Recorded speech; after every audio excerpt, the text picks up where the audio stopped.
All right, so I'm just gonna go ahead and get started. I see quite a bit have joined in the meantime. So good morning, welcome to everyone. Welcome to my fellow OCT focal points. I see Anthony's in here. Judrik, welcome Judrik. Menno, hey Menno, welcome, good morning. I hope everyone is doing well and under good health, of course. So I'm sure you're also eager to get into the agenda because this is quite an exciting agenda we have for you today.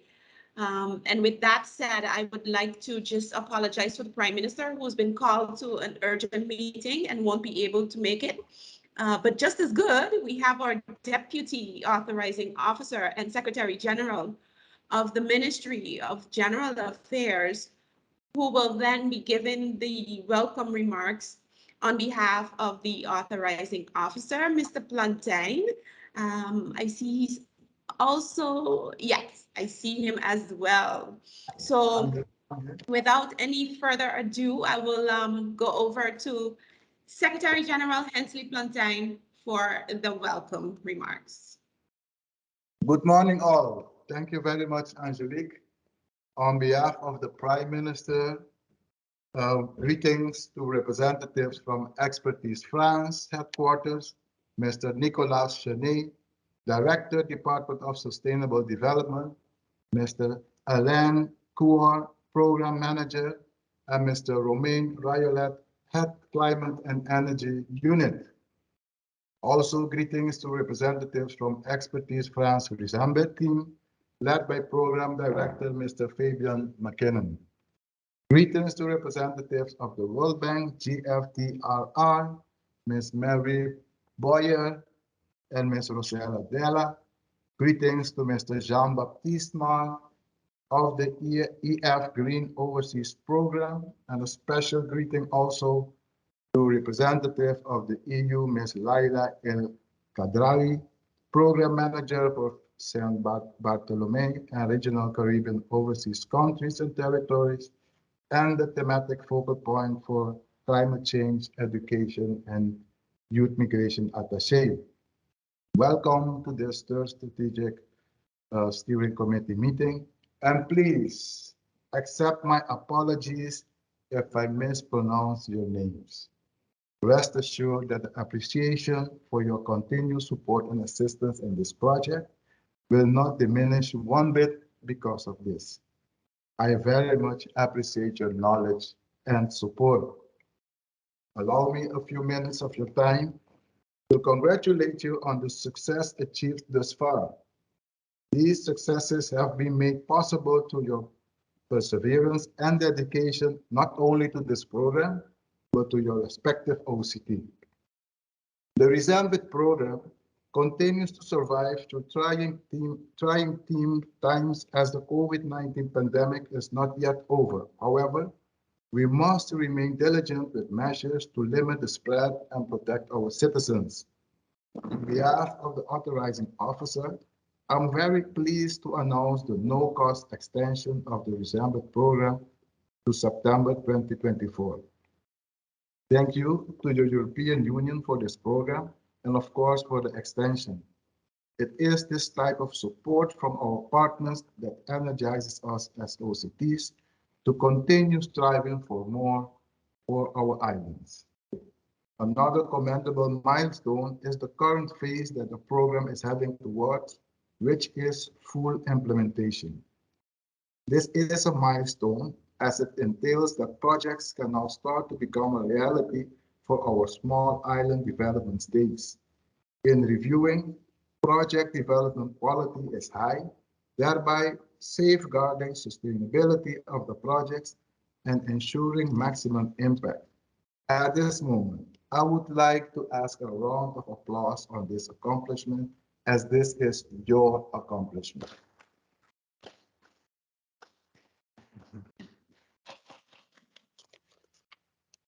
Overall, some 50 projects covering 3 strategic areas: marine biodiversity, sustainable energy, and resilience, of which 16 are currently being implemented, with 11 projects under contracting.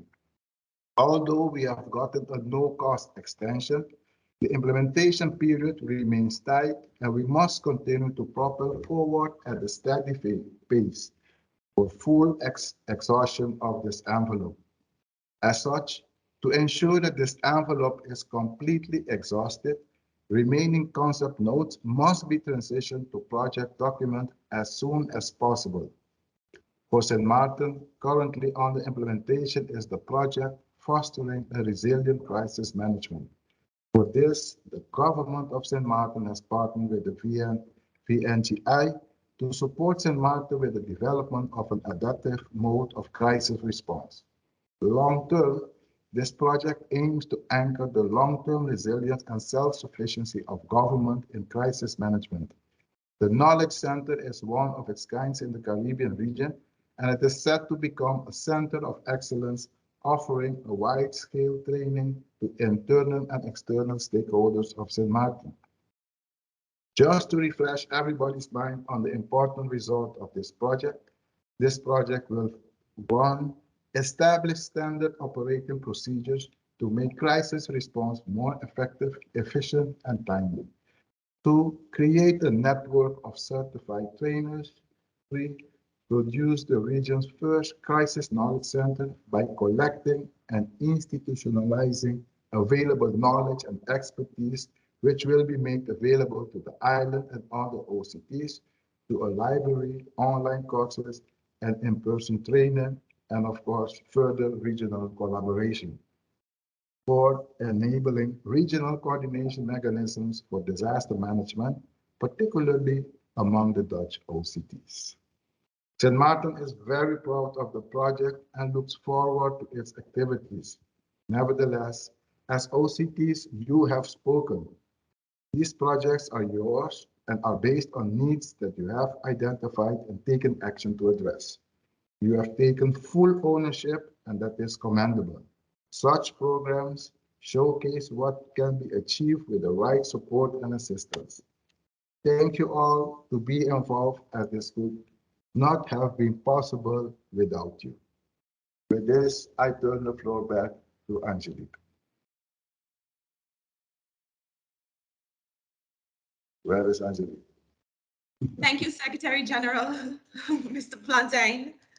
Indeed, that is indeed great news that we've gotten a no-cost extension of the program. I think many will be very pleased with that, as that was also one of the requests. So thank you to the European Union for that extension. All right, so next we have remarks on behalf of the European Union, and we have Leila El Kadrawi. I hope I'm saying it correct as well. Program Manager for St. Bartholomew and Regional Caribbean Overseas Countries and Territories, thematic focal point for climate change, education and youth, migration attaché. Leila, I give the floor to you. Thank you, Angelique. Honorable Secretary General, Deputy Regional Authorizing Officer, Mr. Plantain, Honorable Director of the Sustainable Development Department of Expertise France, Nicolas Chenet, Expertise France team, RESEMBID team, World Bank team, distinguished guests and members of this Strategic Steering Committee. Welcome and thank you for taking the time from your busy schedule to attend this very important meeting. The European Union considers RESEMBID really as a flagship program in the Caribbean OCT, and a truly important one, not only in terms of its size. We're almost at 40 million euro after our recent top-up from last year, but also in terms of the topics that are covered and the impact it can have on the ground. So I would like to go back to the very beginning, the inception of this program. During the identification and formulation of this program, the EU has always worked in close partnership with the OCTs, with you, the focal points, in determining the challenges each of you are facing, the priorities that should be addressed, and its regional importance. And the final choice of the three priority areas, resilience, marine biodiversity, and sustainable energy, has really come to life, I would say, through a truly joint collaboration. Remember that we have added resilience, rightly so, as an important cross-cutting issue after the devastating hurricane season of 2017. And now, as also mentioned by Mr. Plantain, we have been able to extend the program. And I believe this really shows the commitment from the EU to listen to the OCTs, to work with you, and to accompany you along the way. And today we are here 3 years into the launch of the RESEMBID program. With our implementing partner, World Bank, we have worked on the development of diagnostic reviews of the disaster risk financing, which has helped the EU as well, really in better understanding the context of your islands in terms of disaster risk financing. And we have seen some very interesting alliances, such as with the University of West Indies, to launch this virtual certificate course on disaster risk financing. And World Bank has also provided important technical support. With Expertise France, we have seen the development of concept notes, program documents, and so forth. And we have really seen proposals evolve from a concept to an implementable project. And I really believe it took the time it needed to take. All of us, we were anxious to start and get into, let's say, the real dirt, as we say, and see tangible results on the ground. But I truly believe that we wouldn't be here today with the first set of very promising projects already in implementation. And Mr. Plantain mentioned already the one in Sint Maarten. And there are several others that will be launched shortly, if we didn't take the time and resources needed exactly to ensure that these projects will be managed efficiently and effectively and will have the desired impact that we all want to see in the end. Because that is exactly what the EU wants to invest in ultimately. We want to reach the people of your territories in a positive way and have a lasting impact with regards to those 3 important topics that people are impacted by in their everyday life. So we are truly excited about the year to come when more projects will be launched and the people in your territories will be able to connect with RESEMBID through the selected actions. I'm also very happy about the selection of grantees. That is a good mix between the rather bigger organizations that can have this regional scope and the smaller grassroots associations that look at what is going on in each of your islands. So the EU would like to thank you, the OCT members, again for your hard work and your commitment to get these proposals into a finalized stage. And thank Expertise France for its continued support through expertise and advice. But we are not there yet. We have still a final jump to make, and Mr. Plantain also referenced to this, to ensure that the last batch of proposals is in good shape to be launched and implemented. But I'm really confident that this would happen. All the support is there to further advance. And then, of course, the most important chapter begins, the implementation of the grantees' proposals. So we have to keep our attention to the end goal, which is to have a lasting positive environmental impact on your territories. And please rest assured that the EU, together with its implementing partners, Expertise France and World Bank, will continue to accompany you through this journey. Many thanks. I look forward to the discussions today. It is indeed a very exciting program, and I hope we can have some very interesting discussions. Thank you, Angelique. Over back to you. Thank you, Leila. We are indeed at a very, very significant point where projects are at implementation. Nisa, I see your hand is up. Oh, not anymore. Okay. So we continue. Now we have some remarks on behalf of Expertise France. Nicolas Chenet, Director, Sustainable Development Department. Nicolas, I give the virtual floor to you. Thank you, Angelique. Good morning to everybody. Good afternoon here in Paris. I'm very happy to join this meeting and to see that we are at such an exciting phase of the program. I would like to say first that I had the occasion a few weeks ago to come and to have a global review of the project. The project that are about to be financed, the project that are already signed, and about the pipe that is already on the table. I'm very happy about the quality of the project that has been designed, which reflects, I think, the excellent coordination and collaboration with the OCTs, thanks to the regional authorizing officer. And I think the quality of the work done by the team and the OCTs is completely reflected in these proposals, and I think it's a very good achievement. I would like to say that we are about to change a little bit the way we will see the project, because now we will have activities on the ground. I think we already have almost 15 grants signed at this date, so we are already in a very good and a very positive dynamic. But just to say that the implementation phase, and I think it has been mentioned, will be also a great challenge. So it's also something that we have to prepare for. We could benefit, thanks to European Union, and thanks to very much for that, of a non-cost extension, which doesn't mean that we can delay the project or the implementation. It just means that we are about and we prepared this phase so we can conclude the project in the timing that we announced, September 2024.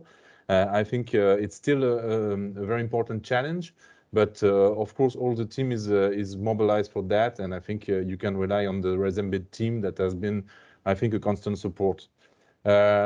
I would like to say also that we are, of course, we have a few regional activity and regional project that will be financed, and I think it's very good. But also, and I think it was also really the meaning and the philosophy of this program, all the projects should benefit to all the OCTs. And I think it's also very important to rely on the team and to rely on us for that. I mean, we and don't hesitate to take the occasion of these meetings, of these committees, to take information about the other programs, project finance in the other OCTs, because I think it should benefit to all of you. It should be lessons learned, and also we will have, of course, very important work on the 2 years left of the program, to try to have this feedback also of what are the projects that are really promising and can be replicable in other geographies, and also a feedback on the process, because I think it's a very interesting process from the concept note to the project that are already on the ground. So I think we will have many things to discuss in this committee, because once again we are in a very exciting phase of the program. But really, I mean, I would like to thank all of you for this excellent cooperation and coordination. And I think you can all be very proud of the activities and the project that are already coming, and of the pilot project that will be left, project financed or not, as a very interesting deliverable of the program also in terms of feedback.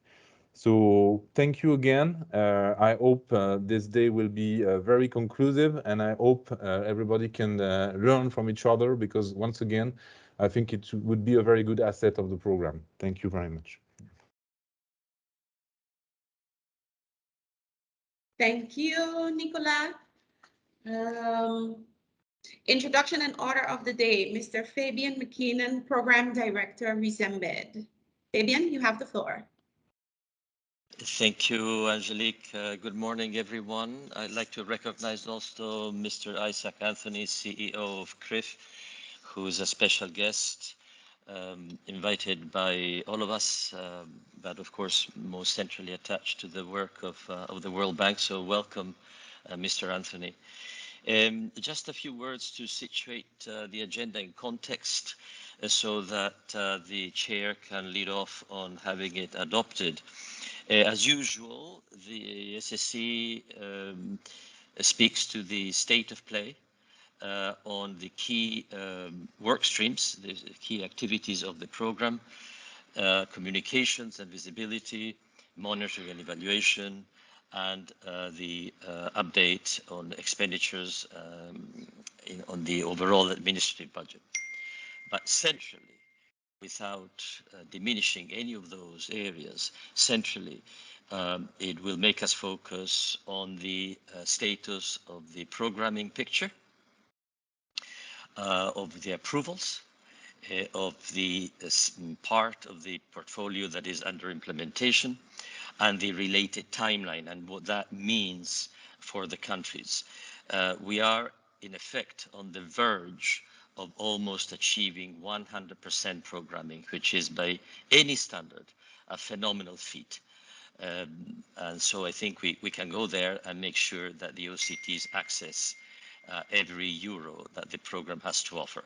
I think that sums up, Angelique, the focus of the agenda. And on that item, therefore, we have allowed, as you will see from the latest version of the agenda, we have allowed a full 30 minutes for discussion or queries or other remarks so that we can all be in sync. Thank you very much.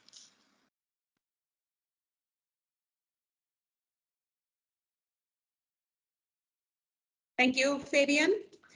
All right, so we are at agenda point 3, governance and adoption of the agenda. If there are no comments to the agenda, additions, any feedback, we will proceed to adopt the agenda of the day. Agenda adopted. Great. All right, so next we have program status update and discussion, program overview by Mr. Fabian McKinnon of RESEMBID, Program Director.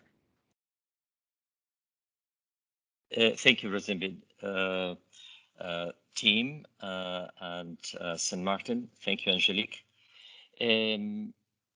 This segment focuses on the program. And the program managers will speak to the areas for which they're responsible and provide some highlights on how the program content has evolved and what it looks like at the moment. By no means can they provide a full picture, but highlights to give a feel for the content of the program. Taking a step back, I think it's useful to take stock of where the program has come to.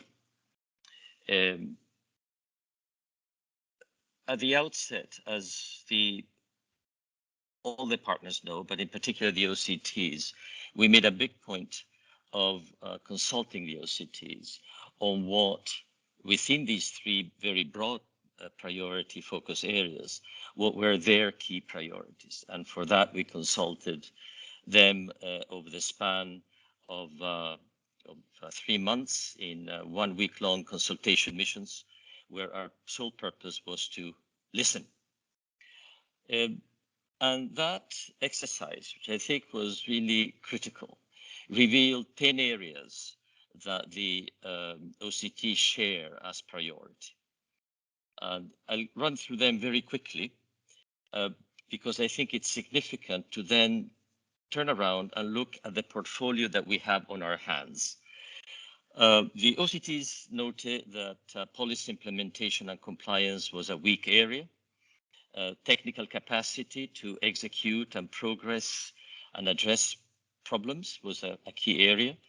The dearth of data or data that is out of date. Of course, energy, the pursuit of an infrastructure that is more efficient and that moves the OCTs away from fossil fuels and more economical and environmentally sustainable means of providing energy.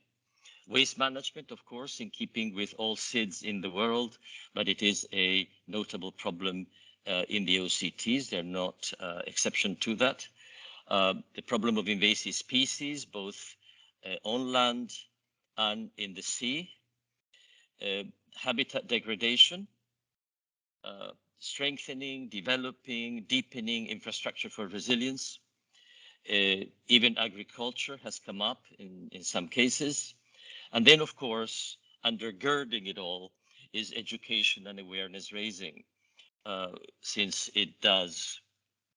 education is so strategic to do what fundamentally we are aiming to do, which is achieve behavioral change to address climate change and many of these policies in respect to energy resilience and marine biodiversity. So now we have a portfolio of nearly 50 projects for nearly 26 million euro. As we speak, about 24 on some, but I'm confident that we will end up programming the entire 25,670,000 euro. So now RESEMBID is no longer a theoretical report. It's no longer a PowerPoint. We have a portfolio, as Secretary General Plantain has said, that shows what the countries have wanted, what the countries have considered priority. And what we see is that this portfolio has some characteristics that I think are fundamental to ensure its success. And they're not there serendipitously. They are there because as a team in this RESEMBID community, we and the OCTs have worked very hard to make sure that these three characteristics would be the pillars and the drivers of the portfolio, of the success of the portfolio. One is ownership and political support.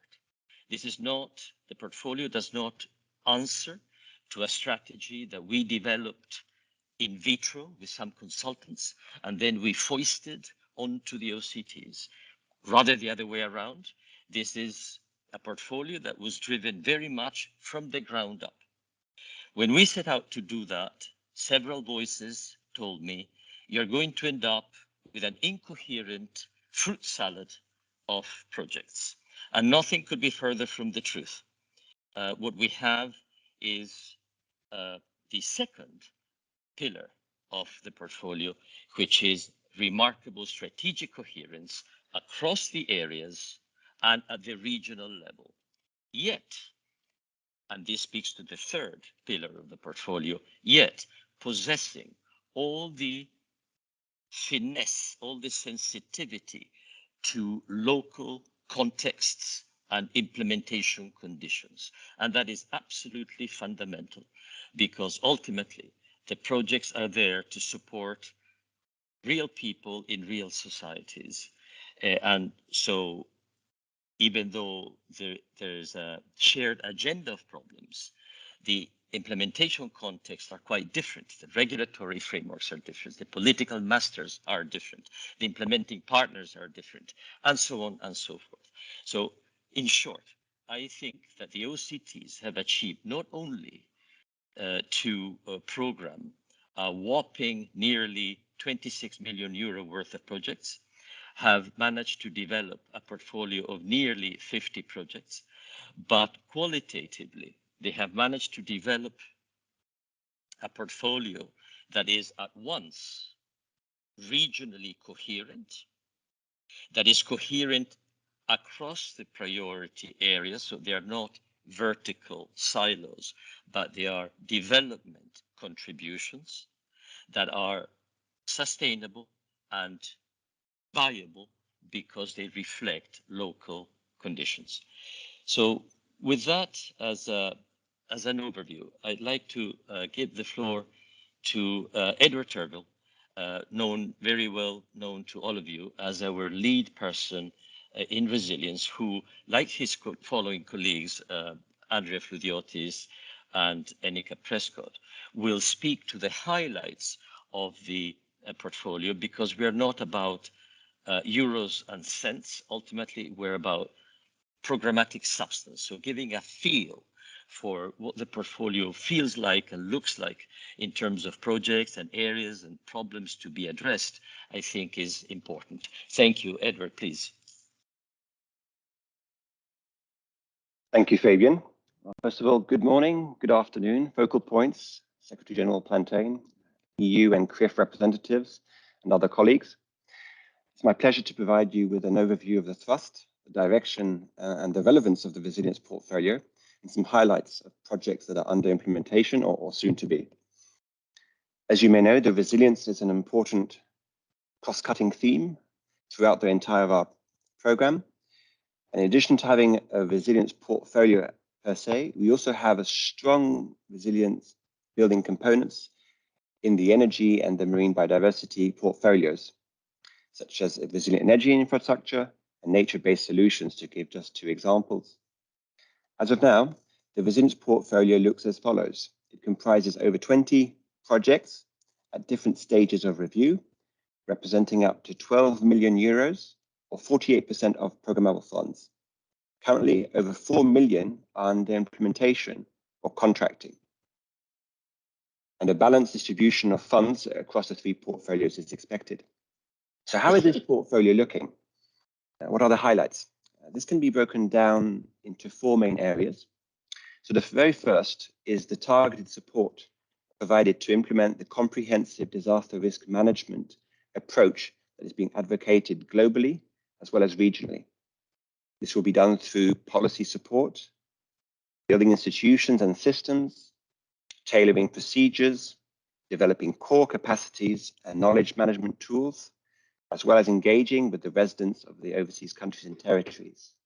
Secretary General Plantain presented the example of St. Martin and the project currently under implementation with the Association of Dutch Municipalities, VNGI, and we're delighted that this was kicked off, as it has multiple facets and is a clear contribution to the government of St. Martin's vision for disaster risk management.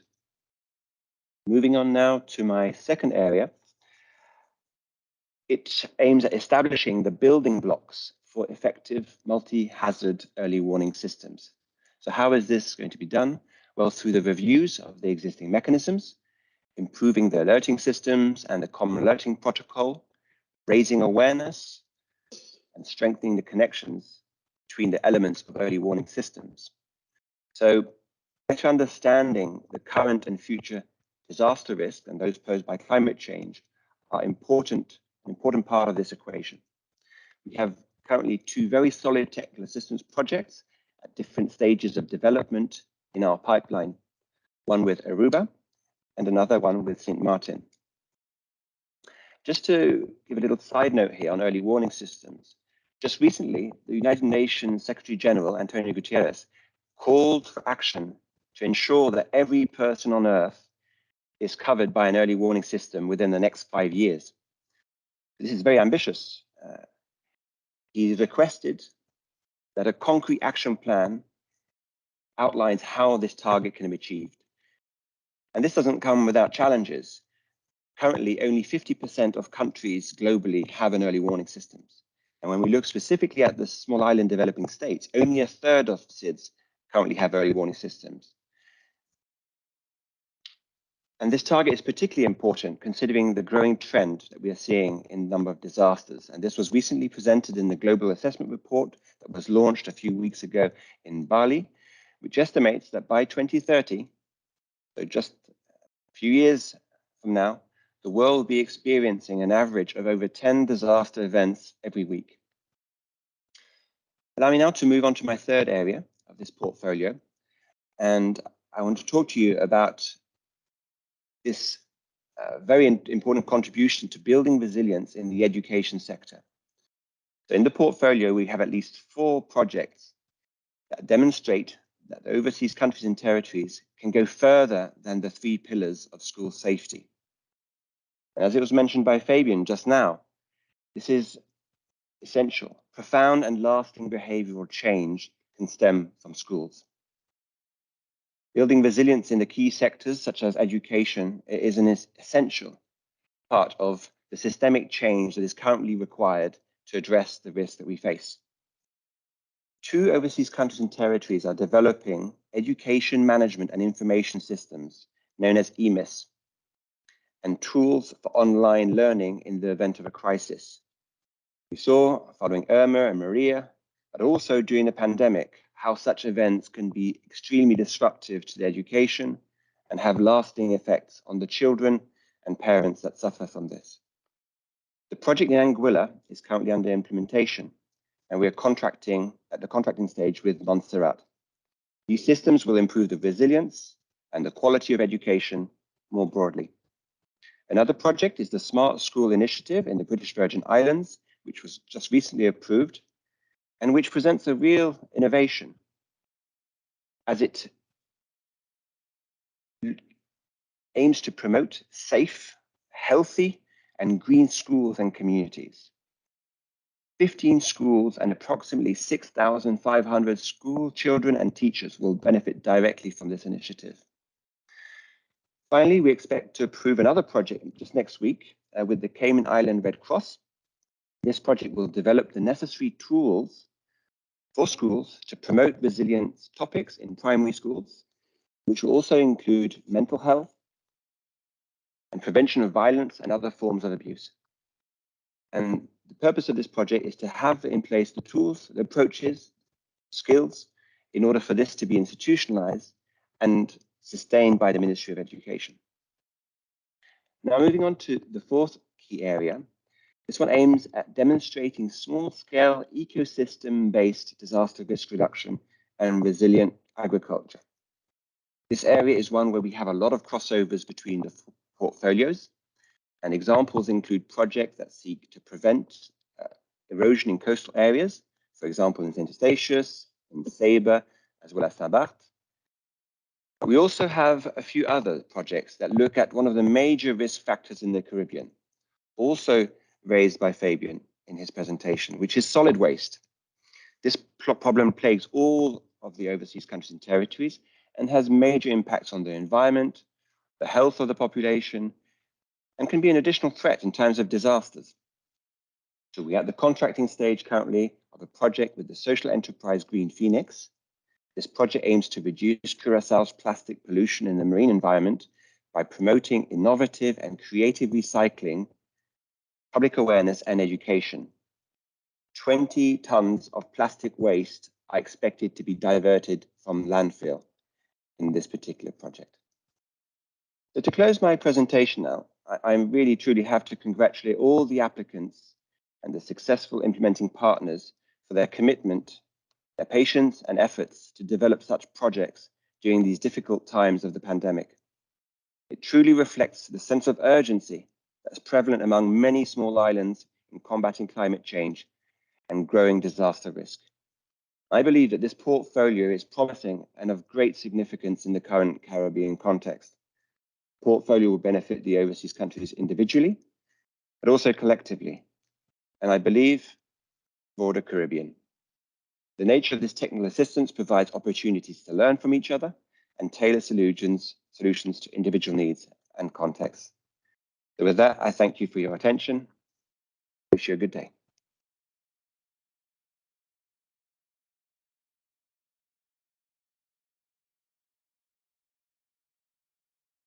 Thank you, Edward. Good morning, and thank you all again for joining us today. I am Andrea Fludiotis, and I manage the marine biodiversity portfolio of the program. It's a great pleasure to share an overview of this portfolio with you today, especially since we are already seeing some of the projects having kicked off implementation with some very exciting activities underway. We currently have 7 marine biodiversity projects under implementation, with around 10 more that are close to implementation as well. Across these projects, there are 5 key interrelated themes that have emerged, addressing the technical and financial capacity gaps in marine biodiversity conservation that our OCT implementing partners have identified. So following on from where Edward left off on the importance of the environment and its conservation, I'd like to move to the first theme, which may seem like an obvious one, but it's marine biodiversity protection and restoration. Now, the projects that we've seen come through in the portfolio within this theme are working on the area in a fairly balanced way across coral reefs, restoration, mangroves, seagrass beds, and also looking at the terrestrial impacts on marine ecosystems, all of which are central to ensuring a healthier marine biodiversity as a foundation for sustainable environmental, economic, and social development.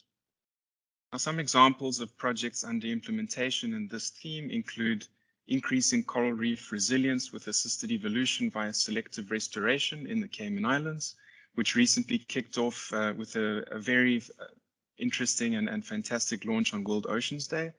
And another project which also recently kicked off in Bonaire is restoring marine biodiversity and promoting the sustainable recreation of Bonaire's Lac Bay.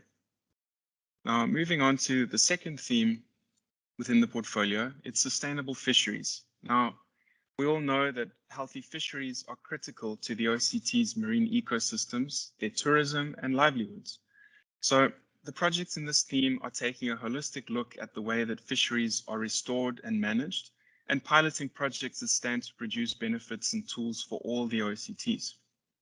So some examples of the types of projects that we're doing within this theme are sustaining queen conch fisheries and livelihoods in the Turks and Caicos Islands, and the queen conch hatchery development on Curacao for a natural stock enhancement. So these types of projects will support the OCTs in managing their fisheries in a sustainable way, meeting the complex requirements of regulations like CITES, and also re-establishing their diminished fish stocks for important fisheries on the islands. Now, moving over to the third theme that we've seen come up in this portfolio is protected area management.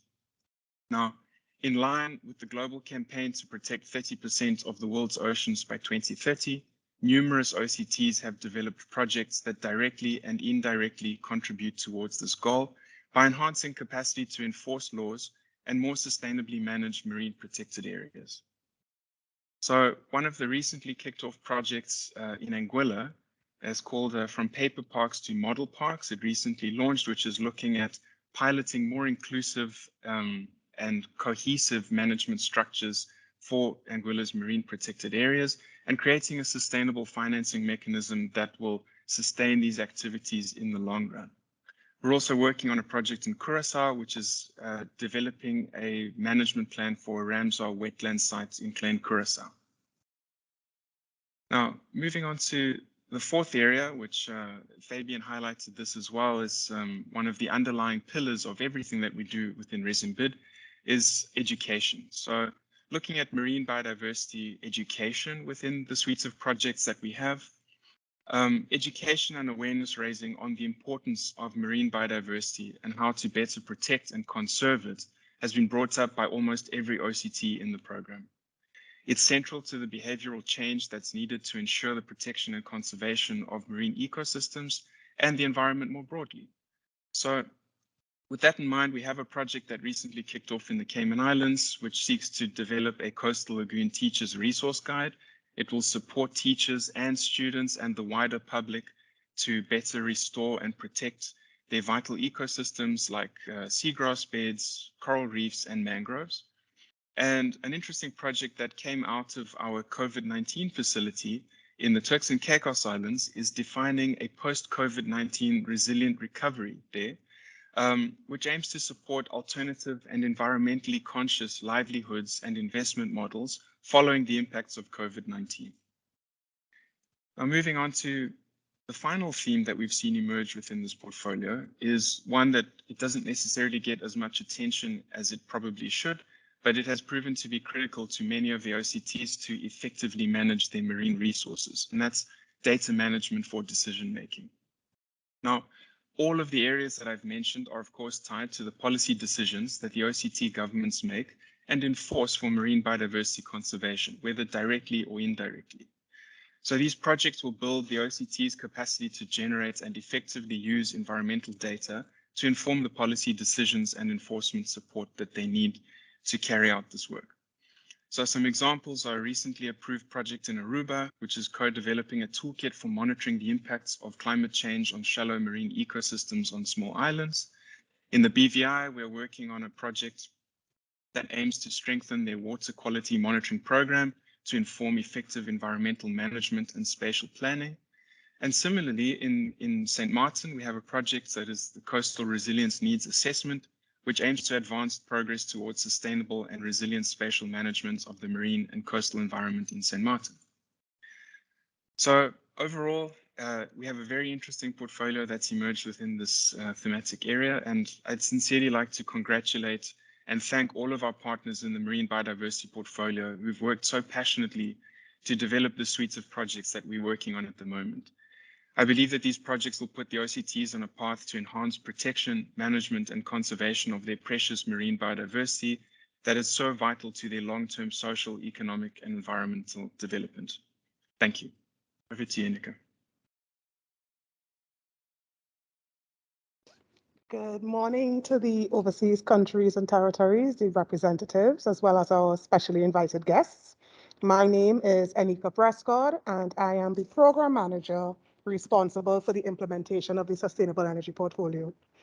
So this morning, it's very exciting to go through the project portfolio and the implementation, and those which are at the cusp of implementation. Under sustainable energy, we have a portfolio of 5 projects under implementation, engaging with a total of 6 islands, including Anguilla, the British Virgin Islands, the Turks and Caicos Islands, Montserrat, Cayman, and St. Martin, which will also be under implementation shortly. Of the 5 projects under implementation, 2 are regional projects in the CARILEC and the ACS projects. Furthermore, we also have 6 projects under contracting from Anguilla, the British Virgin Islands, Montserrat, and the Cayman Islands, with a balance of projects under development in Aruba and Curacao. All of these projects represent approximately €5 million of mobilized funds. The portfolio approaches the energy transitions on these islands in a way which mobilizes policy, data-informed decision-making, which my colleague Andrea just referenced, promotes public buy-in and support, competency building amongst local talent, regionalism amongst the OCTs, as well as fostering integration within the wider Caribbean. Now, you're probably thinking this may sound like a lot for one portfolio, but the activities of each of the crafted proposals feature not only climate mitigation and resilience activities, but they also ensure to touch large numbers of the general public, paying close attention to those activities which positively impact youth, gender, and which benefits the local community as a whole. In this way, the sustainable energy portfolio can be described under 3 pathways, including mobilizing policy, rallying national expertise, and mainstreaming energy efficiency and renewable energy in the status quo. So going to the first pillar, RESEMBID funding effectively mobilizes the goals of the OCT national energy policies and places Caribbean OCT governments as leaders championing the energy transition in each of their territories. This is evident in projects under contracting, such as in the Cayman Islands and Montserrat, which looks at integrating public sector energy efficiency and renewable energy programs, supporting a secondary theme of resilient infrastructure. Furthermore, the Turks and Caicos Islands project, currently under implementation, seeks to incorporate policy review and development, policy mobilization, and of course, resilience building of national critical infrastructure. However, these results coming out of these projects are not strictly just, aligned with the sustainable energy transition. These projects also have secondary benefits, which include increased safety, especially for women, through the provision of solar streetlights in underserved and unserved low to medium income communities. This type of action speaks to the promise of increased economic opportunities in these communities, as now persons can venture into small businesses and undertake entrepreneurship opportunities beyond daylight hours. More so, we see the potential for community unification and togetherness as now evening, social, and community gatherings can now be held. This highlights the real-life benefits and applicability of these actions to which the projects will contribute to. As we move on exercising and rallying national expertise, all of the OCTs, all of us, can relate to the need to stimulate entrepreneurship and improve the competency of the local workforce even before COVID. Now it is more so important. From the ground up, RESEMBID is tackling the skilling and tooling of students, technicians, and professionals within the OCTs towards sustainable energy technical areas and complementary areas. In most of the projects approved and under contracting thus far, courses in energy auditing, solar installation, renewable energy financing, EV maintenance, all contribute to the development of a highly skilled local workforce with internationally recognized competencies. An example in practice is the regional CARIP project, which is currently selecting technical courses in close conjunction with the 6 countries or beneficiaries which form the project steering committee. They are currently choosing those topics which will have most impact in these islands and of course contributes to the overall cooperative regional processes. In addition, and for the benefit of all OCTs, in terms of broader impact, educational material, including videos and interactive questionnaires, will be made available online via the CARILEC website, which can be used for general public education programs, secondary school and technical institute instruction, or even as a sensitization exercise for adults or youth interested in energy efficiency, renewable energy, and its applicability. These resources will be continued to be made available via CARILEC, for which 11 OCT utilities are members after the close of RESEMBID, emphasizing the sustainability of the action and the wide reach of the assets and tools made available through RESEMBID funding. Finally, the sustainable energy transition cannot be sustained by government intervention alone. It is very important to involve the general population, whether it be single-parent homes, NGOs, the private sector, including the banking sector, chambers of commerce, private operators. All of these pieces drive the transition towards a sustained low-carbon economy. Furthermore, the development of partnerships is also part of the global and SIDS Sustainable Development Agenda, including the Samoa Pathway and the Barbados Program of Action, which encourages the mobilization of partnerships, including various actors, to ensure success of activities. Of course, by having and mobilizing these partnerships, we can then see that there's benefit within every strata of society. So for example, currently, the University College of the Cayman Islands is selecting 50 scholarship recipients from the local community to receive training in topics which are in need in the Cayman Islands. And of course, these topics will include sustainable construction and sustainable energy. A project under contracting from Anguilla features the inclusion of the financial sector in the local renewable energy transition by engaging with commercial banks and credit unions in the provision of loan products to cover all sectors. This is in tandem with the government's thrust to incentivize the use of energy efficient and renewable energy tools and techniques and with which will better sustain buy-in and investment by local populations as these mechanisms become more affordable. The sustainable energy portfolio promises to be very rich indeed.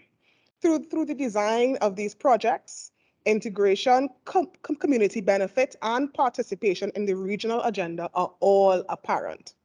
As I conclude and hand over to the next segment, we thank you, all the OCTs, for your engagement and drive to intentionally design and undertake projects which are relevant and contributory to local and regional processes. Thank you.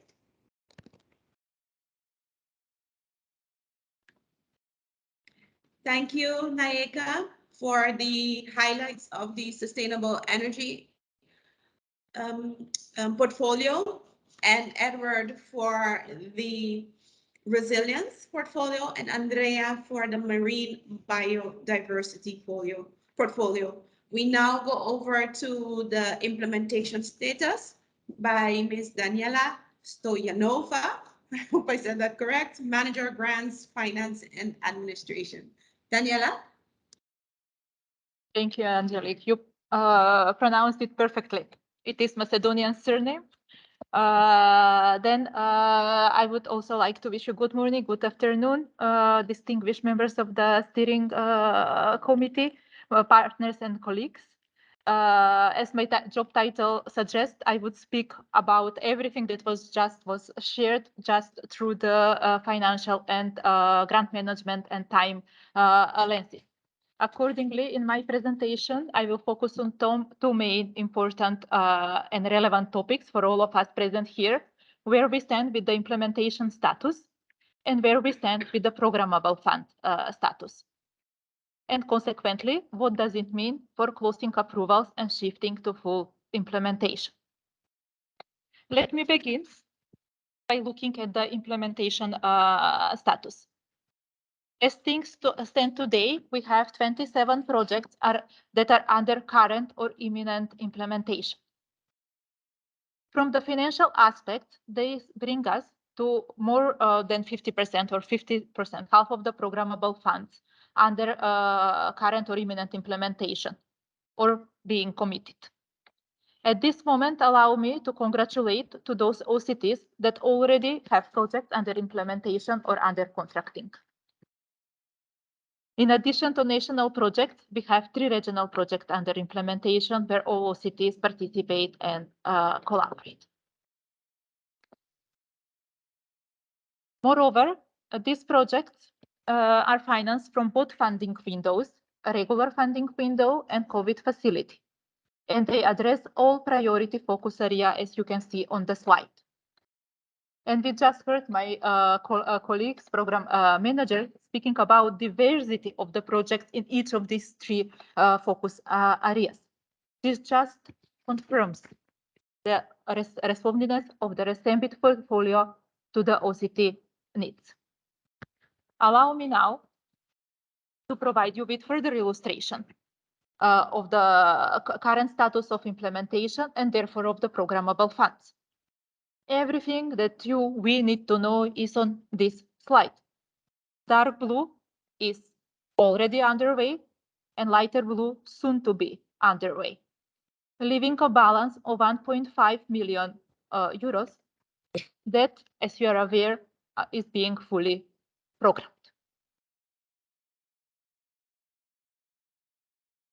To illustrate this, let's have a closer look at the table that you have on your screens. These are the 15 projects that are under review for approval with a value of 10.6 million euro. That was the lighter blue on the previous slide. These project documents have been a subject of intensive quality work among my colleagues, program managers, and all of you OCTs, implementing partners, applicants. This makes us confident that about 24 million euros, or if you like in percentages, it would be more than 90% of the programmable funds committed in upcoming weeks. These are excellent news, as we see that program is shifting to full implementation. It also means that we all succeeded in our commitment to ensuring the OCTs maximize their use of the available funds. However, now all this needs to be processed. And what does it mean processed? For each of these 15 projects, the whole RESEMBID team, plus focal points, plus implementing partners, plus Expertise France headquarters, have a role in review and approval of this project. First, to make them fit or ready for the review by our project review and approval committee. This means ensuring, in consultation with RESEMBID senior advisors and technical experts, that the project design is such that there are maximum chances for a success for the OCT, and our approval rate proves this. Many of you that you have projects already under implementation or even under contracting. You know how much it takes, even just to get a signature of a project document or one document that needs to support your application. Once approved by the committee, by our committee, there are negotiations to finalize the project document and all necessary annexes in order to submit or seek approval from the regional authorizing officer. Next step, the contract needs to be drafted and negotiated and cleared by the lawyers, or in some cases, the general attorney or parliament or council of the OCT. Then it needs to be signed by the grantee and signed by the Expertise France headquarters. And that their process doesn't end. Therefore, let's move to the next slide and to the next point, time perspective. It is useful to put the figures that I shared just a few minutes ago, but also everything that I just said into time perspective. Although no-cost time extension is until 30 September 2024, the OCTs and programs, OCTs projects and the program needs a period for orderly shutdown of operation, accounts, and reporting. Therefore, the operational end date is set to 30 April 24. Going back from this date, 30 April 24, and allowing for necessary time for implementation of the projects, a cutoff date of 25th July this year is set for submission of those few project documents that are still pending. Considering the approval and contracting process that just less than a minute I was speaking about in details, this would allow an 18 months implementation of the project. At the end of this presentation, I would like to congratulate again to all of you for the work done and achievements made. That would be all for now. There will be question and answer session after the presentation of the World Bank portfolio. Thank you for your attention. Thank you, Daniela. It's good overview and insight, and we will continue indeed after the presentation of Ms. Mary Boyer of the World Bank Program, GFDRR. Mary, I give you the floor. Hi, good morning, everyone. So glad we can meet again this morning. I'm going to try and share my screen. I'm not sure if it will automatically let me do it. There we go.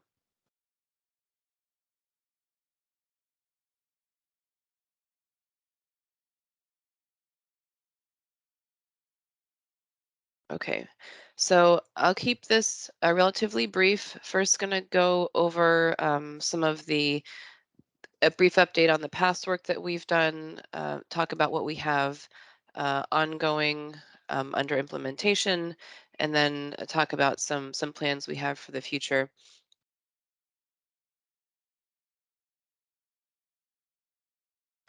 So I think most of you have seen these reports before. We have multiple country-specific engagements. Starting in Aruba, we've published a food security rapid assessment, largely as part of the COVID-19 response. In Anguilla, we have finished a report on building capacity for a national statistical system for disaster risk management. This was in response to both COVID-19 and disaster impacts, as the country wanted a better way to report on and assess post-disaster damages, but also, of course, plan for asset management and other decision-making regarding building resilience. In Bonaire, we undertook a post-disaster needs assessment for COVID-19. This is kind of an internationally accepted methodology of post-disaster needs assessment, of comparing baseline statistics to ex-post statistics.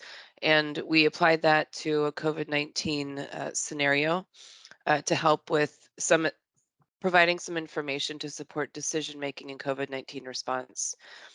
In Montserrat, at the very beginning of the program, we supported the government with in-country data collection and capacity building workshops for disaster risk financing. We drafted a report with recommendations for disaster risk financing strategy with PFM recommendations as well. And we've also done some work in strengthening their existing public asset database system. In St. Martin, our relationship started with supporting building capacity and informing the development of a committee for disaster risk management, and it's progressed into building recommendations for the development of a disaster risk financing strategy. So that's looking back. Looking forward, we have some exciting things starting. So first, I wanted to just make a special note that while the larger RESEMBID program as implemented through Expertise France is indeed being extended, and congratulations for that, the World Bank engagement, as we have a different financing agreement with the EU, is still closing in February 28th, 2023. So hopefully these engagements that I'll go through now, as well as other regional engagements, will close by February 28th. And I anticipate with the funds we have left, which is I think about 700 or 800,000 euro, we'll be able to spend them with what we've planned by the closing date. I also wanted to welcome Mr. Douglas Wielinga, who is a senior DRM specialist. Douglas, do you want to come on the screen? Sure, Mary. Hi, Douglas. Hi. So some of you might know Douglas. He's currently a senior operations officer in St. Martin, and he's been running the World Bank's engagement with St. Martin Trust Fund, and he's coming back to the broader Caribbean region, and he'll be supporting this program moving forward as I begin a transition out of the region over the next year into the global GFDRR program. So, Douglas, I don't know if you want to introduce yourself briefly. Sure. Thanks, Mary, and good morning to you all. I'm very excited to work with Mary while she's transitioning out, and I'm transitioning into this engagement with the OCTs.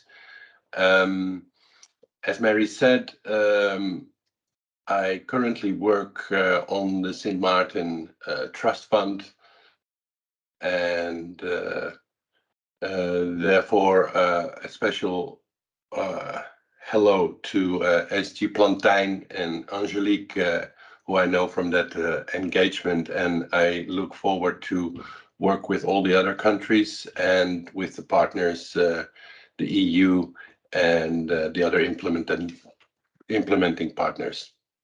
Thanks. Thanks, Douglas. Happy to have you on board. Also, to have a native Dutch speaker to take the role too is great. So over the next, 8 months, we will be working with Aruba to expand the diagnostic review to include recommendations towards developing a national disaster risk financing strategy. And this will dovetail into a regional report that I'll talk about later that will make broader recommendations for disaster risk financing strategies for OCTs. In Anguilla, we are about to kick off, as I mentioned, the past event, well, I guess close, but kick off the publication of a disaster-related statistics report, and that moves us into a risk-based asset management system capacity building phase.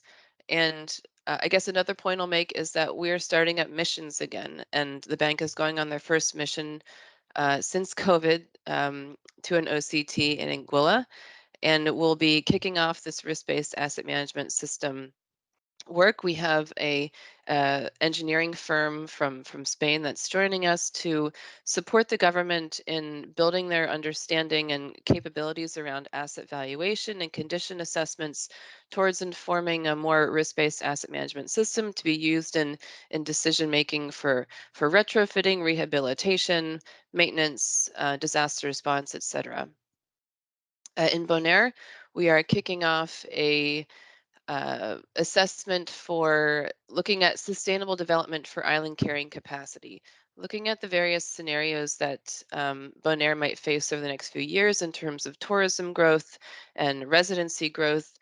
They want to ask real questions of what can our island actually carry in terms of existing infrastructure, other upgrades that are needed, and its impact as well on the environment and other sectors of government, etc. So that should be a really interesting report to be developed over the next few months. In Curacao, we're also kicking off an assessment on food security and the agriculture sector with recommendations on how to, one, deal with the local and global situations on price increases and supply chain interruptions in the short term, but also look long term and how to build resilience in their agriculture sector, and with recommendations for policy changes as well as some training. And this is built off a successful engagement in Aruba, an example of how looking at one OCT can support decision making in another OCT and by using lessons learned. And in St. Martin, we're continuing our work on technical assistance for improving disaster risk financing governance and strategic thinking. We have our internal risk analytics team has developed a risk model for hurricane and earthquake impacts that provides estimates of the government's contingent liabilities so they can better quantify potential disaster impacts to use in decision making for financial instruments related to disaster risk financing. And then at a regional level, I guess looking back again, we developed this risk analytics and disaster risk financing course with the University of West Indies. We are still in talks with the University of West Indies of how this can be continued or brought on as a permanent offering for a certificate. I think it was very successful. This was offered not just for OCT focal points, but also for regional institutions, practitioners, etc. And so it's a great way for kind of mainstreaming disaster risk financing concepts into general disaster risk management practitioner operations, as well as to bring some regional institutions into the fold of disaster risk financing. We also are continuing to improve and update our disaster risk financing learning tool, the Hurricane Hurry simulation game.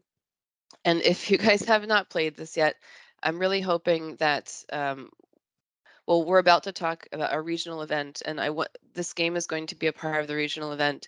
It's a chance for people and governments, practitioners, regional institutions to come together and make decisions in a complex environment, make decisions on disaster risk financing tools during critical times when a hurricane's about to hit. We have been able to, this game we developed 2017-18 to be played in person. We have since developed a virtual game, and now we're finalizing a hybrid experience so people can join on their mobile phones or be in the room face to face.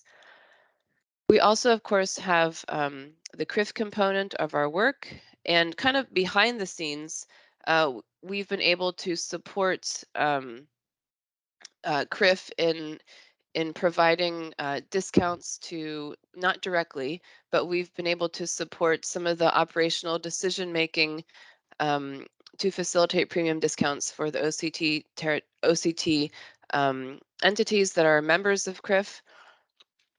I have a dual role at the bank that's also somewhat managing our relationship and support of CRIF. And so I've been able to advocate for ensuring that discounts and other types of support are extended to OCT members of CRIF as well. And as we'll talk about in one of the next sessions, we're so lucky to have CEO Isaac Anthony from CRIF SPC joining us today to talk about some of the activities that CRIF has planned for OCTs over the next 8 months, including potentially a workshop sometime in the fall. And so I will stop there. And now I believe it's time for question and answer. So back to Angelique. Yes, thank you, Mary. Indeed, we are now at the questions and answers round. So if there are any questions, please raise your hand and we will proceed in that sequence. Any questions pertaining to projects that have been presented thus far or the work that is doing throughout the region? It's quite a bit that is happening there as well.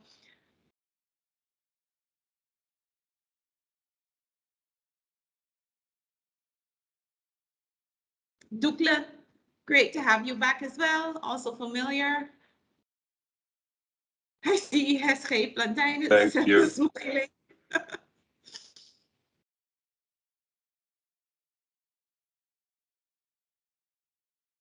All right. If there are no questions, that is about 15 minutes, 11:05. So then I propose that we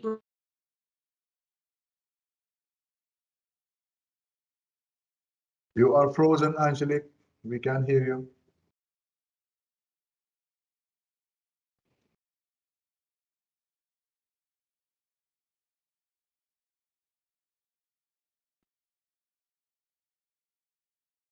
I repeat, we are coffee break.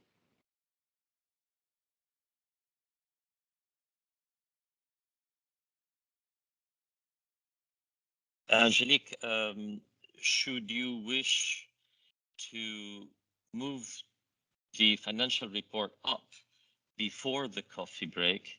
I know that I'm not speaking out of turn. Daniela is absolutely ready to do that if that is what is wanted. Sure, no objections. Anyone has any objections to continuing with the financial report and then a coffee break? Proposal of Fabian.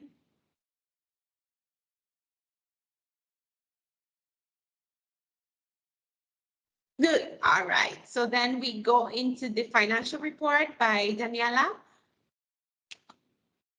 Thank you, Angelique, and hello again. What we can see on our screens is already all known to all of us. It was presented on each SSC meeting and other meetings. The three main budget categories are the programmable budget that is close to 26 million euros. Then we have the program support budget that is almost 14 million euros. And we have the portion for the global facility for disaster risk reduction managed by the World Bank that is 3 million euro. As you can see, everything is same. The only novelty is that while the overall budget remains same, the length of the contract of Expertise France is extended to permit a longer implementation period for the OCTs. In other words, exactly the same budget, but just stretched now for a longer period to allow for a proper implementation of projects. And I would like to thank you to Expertise France headquarters that undertake also readiness for this extension and to implement the same with the same money for the longer period.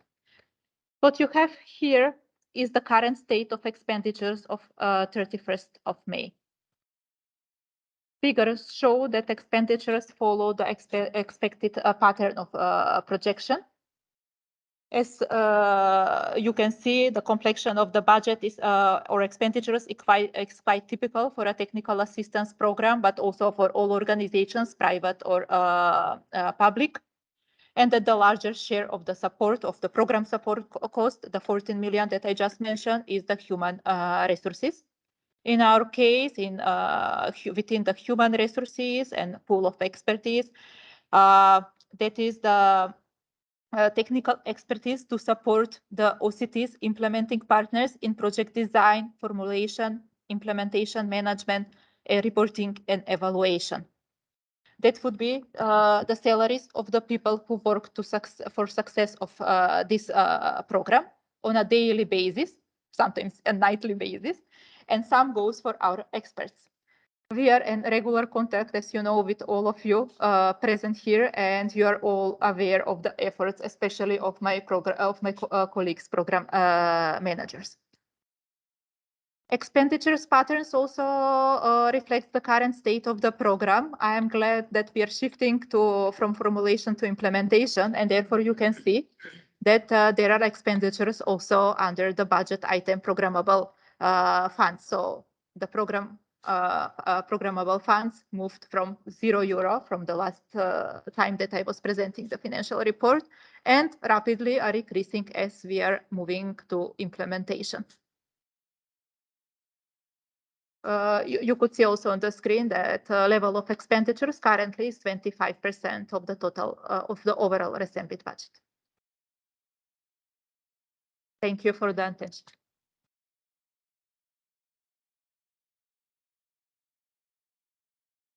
Thank you, Daniela. Any questions based on the presentation of just now of Daniela, the financial overview?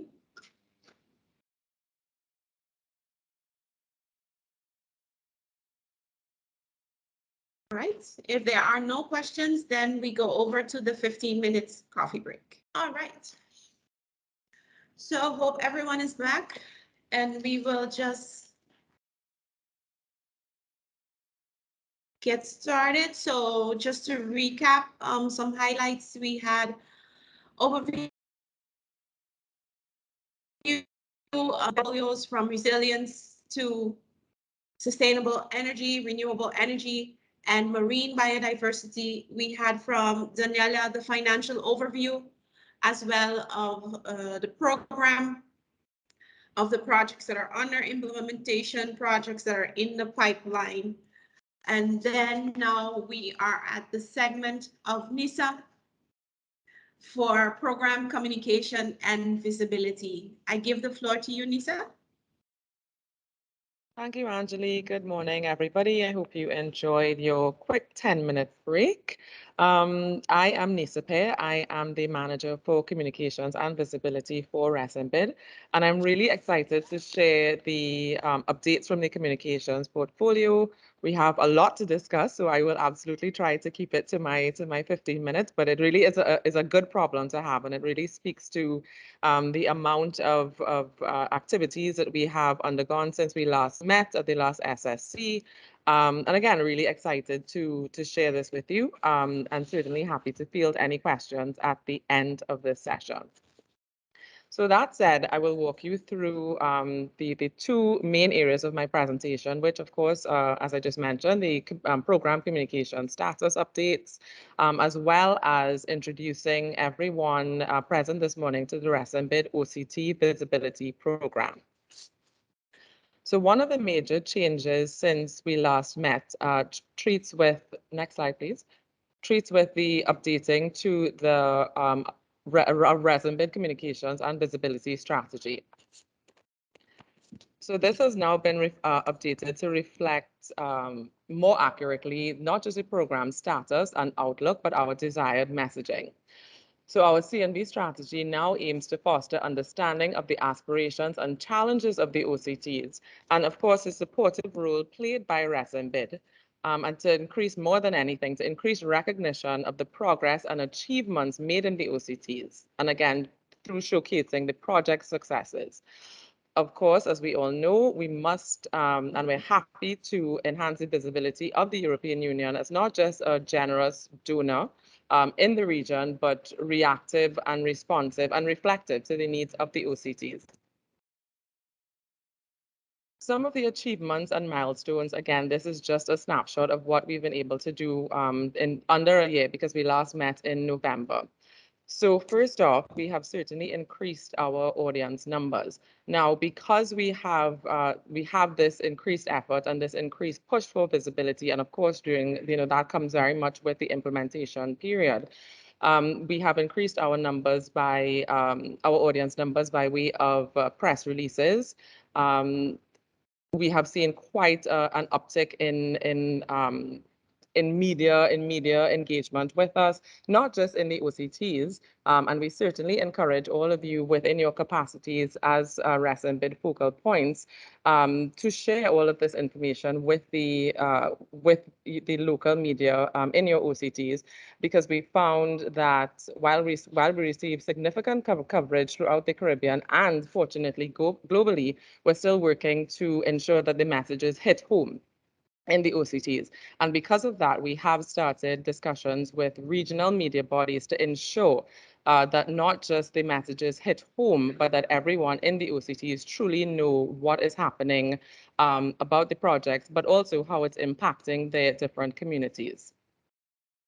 You would have noticed once you follow us on social media, and again, this is a shameless plug to do that. Follow us on all our social media channels if you've not already done so. But if you are following us on social media, you would have noticed a significant increase in our communication across all our platforms. Again, of course, that is largely in part due to the fact that we are in implementation mode, and we truly have a lot of exciting updates to share.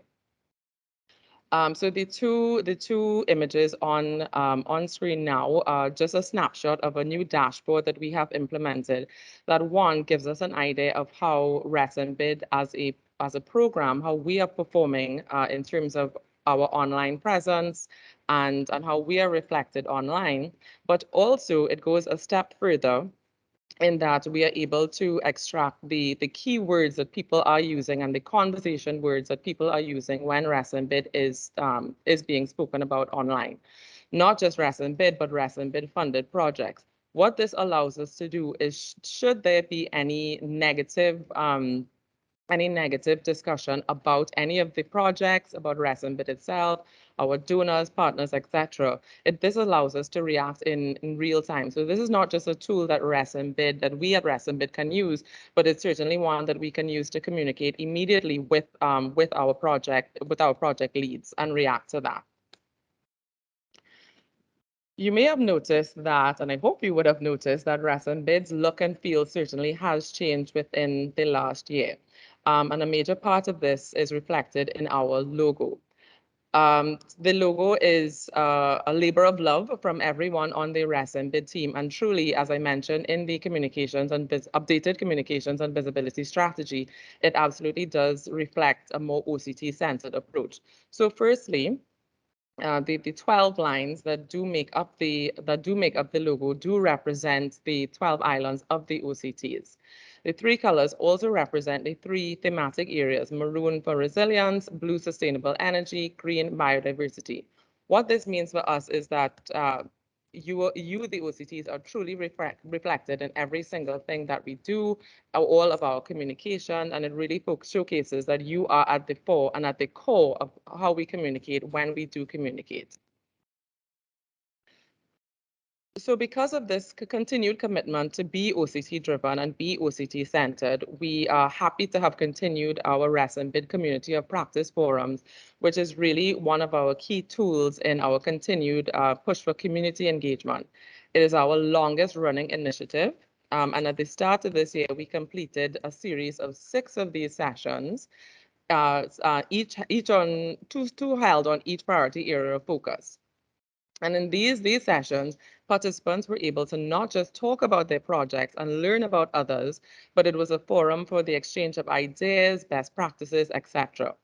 And this is something, again, we are committed to upholding. So our next planned session will be somewhat of a 6-month check-in.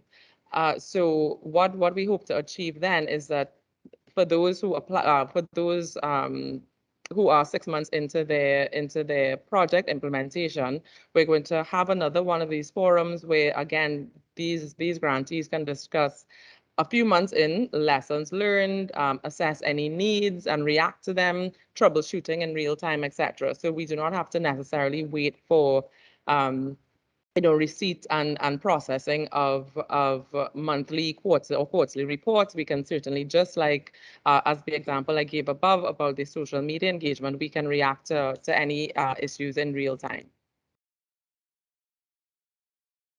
And we went beyond simply telling the grantees about our new logo and dictating, for example, how it should be used. we developed the Communications Handbook for Grantees, which is somewhat of our branding Bible, where we walk our grantees through the different ways in which co-branding can occur during visibility activities. So this has been a useful tool to help, especially those who do not live in the communication space. Again, we appreciate that our grantees come from, across all spectrum of these priority areas of focus. So this really helps them imagine different ways to develop tangible assets that they can use in their projects on the ground. This tool has also significantly cut down the amount of time usually needed to approve these assets and allows grantees the space and time and creativity to develop and produce their ideas even faster than before. So we are really proud of the two workshops that you're going to see on screen next, as they were in direct responses to requests from the OCTs. So the project design workshop, applicants wanted a deeper exchange on how to develop projects in these three core areas: communications and visibility, budgeting, and meal. And for these sessions, 31 participants from 6 OCTs were sensitized in these three areas and were able to use these learning tools to truly develop their project ideas and project submissions. The second of these two workshops was the implementation workshops, where grantees, not applicants, but grantees wanted to know what were the next tangible steps after having received and approved funds. So how do they implement the plans developed in their concept stages to tangible action? So in the example of communication and visibility, how do they take the activities that they would have been approved at the communications and visibility level from their templates, and how do they action them into communications products? Again, the project implementation workshop focused on the same three areas as the project design workshop: communications and visibility, budgeting, and monitoring and evaluation. And in this session, there were 25 participants, 3 grantees from the OCTs, and 2 regional projects. Another one of our community tools, and we truly recognize this as an important tool, and we thank each and every one of you who have subscribed and engaged with this content. And we are almost at 400 subscribers, which is almost double the amount of subscribers we had this time last year at the last SSC. That said, we acknowledge that we have not issued one of these letters from the director in some time due to all of the above receiving priority. But we will resume sending the next issue of the letter from the director within 1 month of this SSC. So of course, you will receive all of these updates that we have shared in this session, as well as an even greater idea of what we've been doing since we last wrote to you. The final one of our community tools that I will speak of today is the RESEMBID mobile app, which will be available for download within a month after the SSC.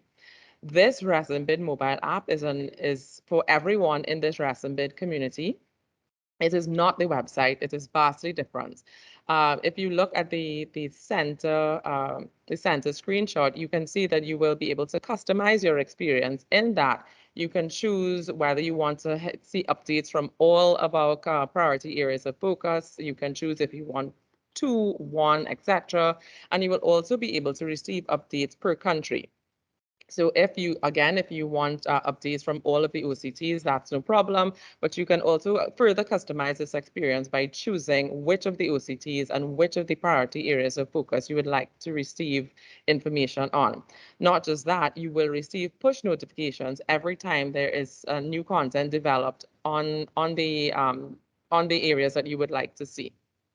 So it really does allow this content to be consumed in a bite-sized format and allows you to get a quick snapshot of activities versus a website, for example, that paints the full picture. And we truly look forward to rolling this out to you within the next month. So as mentioned at the start of this presentation, there are 2 parts to my contribution this morning.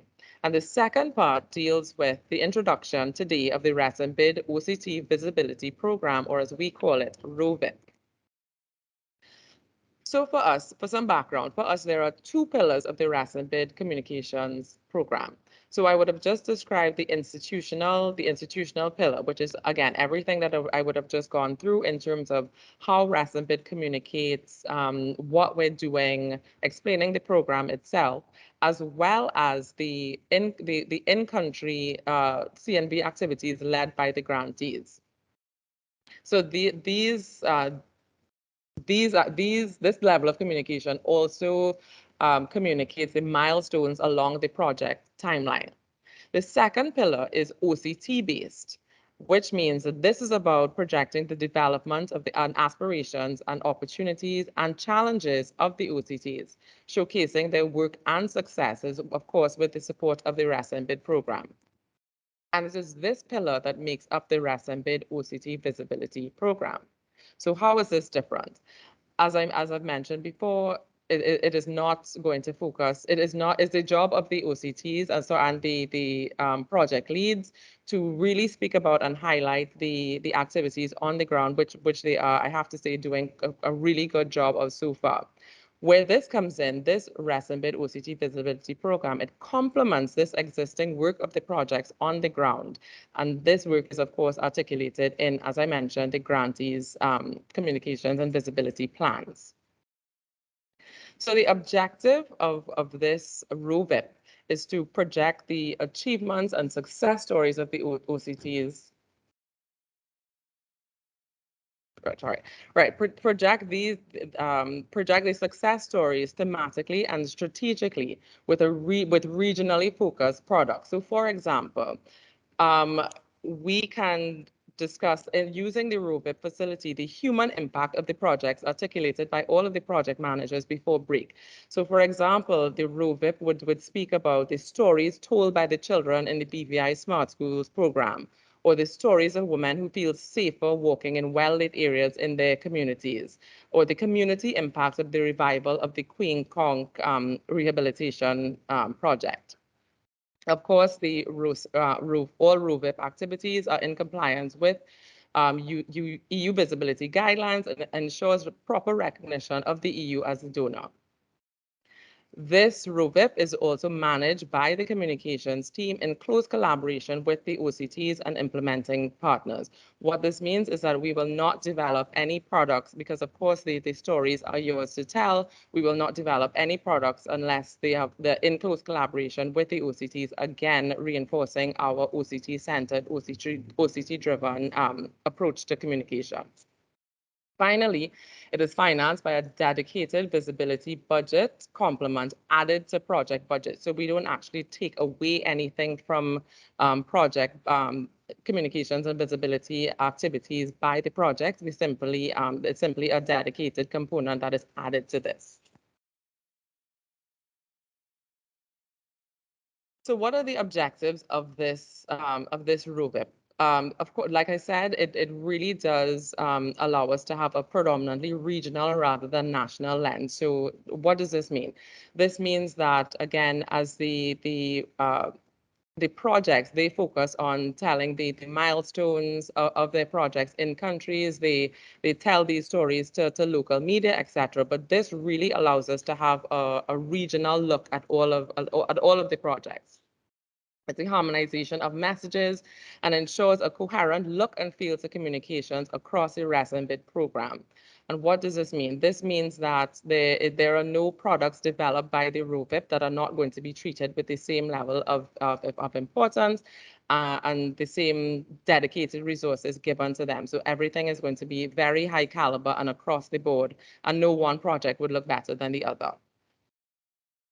Another objective, of course, is the strategic emphasis highlighting coherence of OCT RESEMBID work through, of course, our priority focus areas and strengthens OCT capacity in communications, which it's particularly dear to my heart because what this means, as I mentioned before, we completely acknowledge that a lot of our grantees simply do not live in the communication space, which is fine.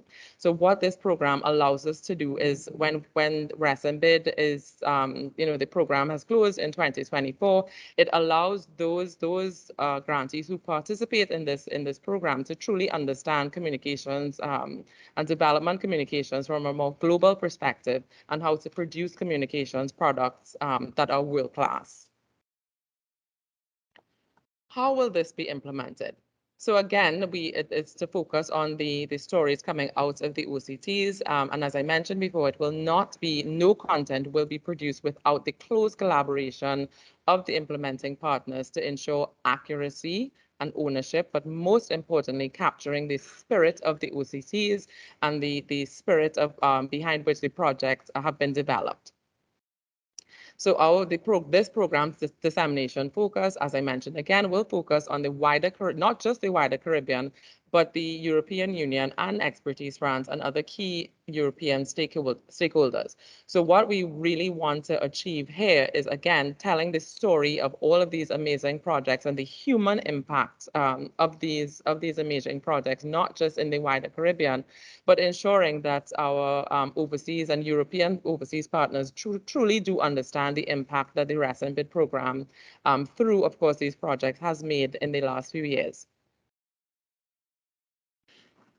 A key to this implementation is the use of a high caliber communications for development expertise that will be engaged to support the OCTs and the projects and managing cost effectiveness. So we will onboard this expertise, consultancy firm, etc., who will really, as I mentioned, dedicate these high caliber resources to making sure that they not just support the OCTs and the projects, but they really do give them a lasting legacy in terms of communications products.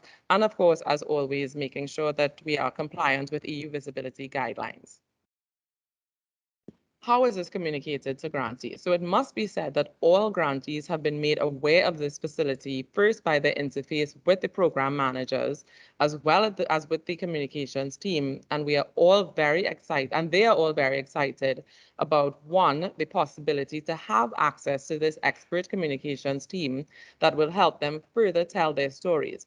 Because, for example, during implementation, stories emerged that they would have not planned on or even thought of at the concept stage, and there would be no budget allocation allowed for that. This program allows for those additional stories to be told. They are also excited to have the opportunity to tell these stories of the human impact on their projects told at a regional and global level versus the more localized in-country approach that their communications activities focus on.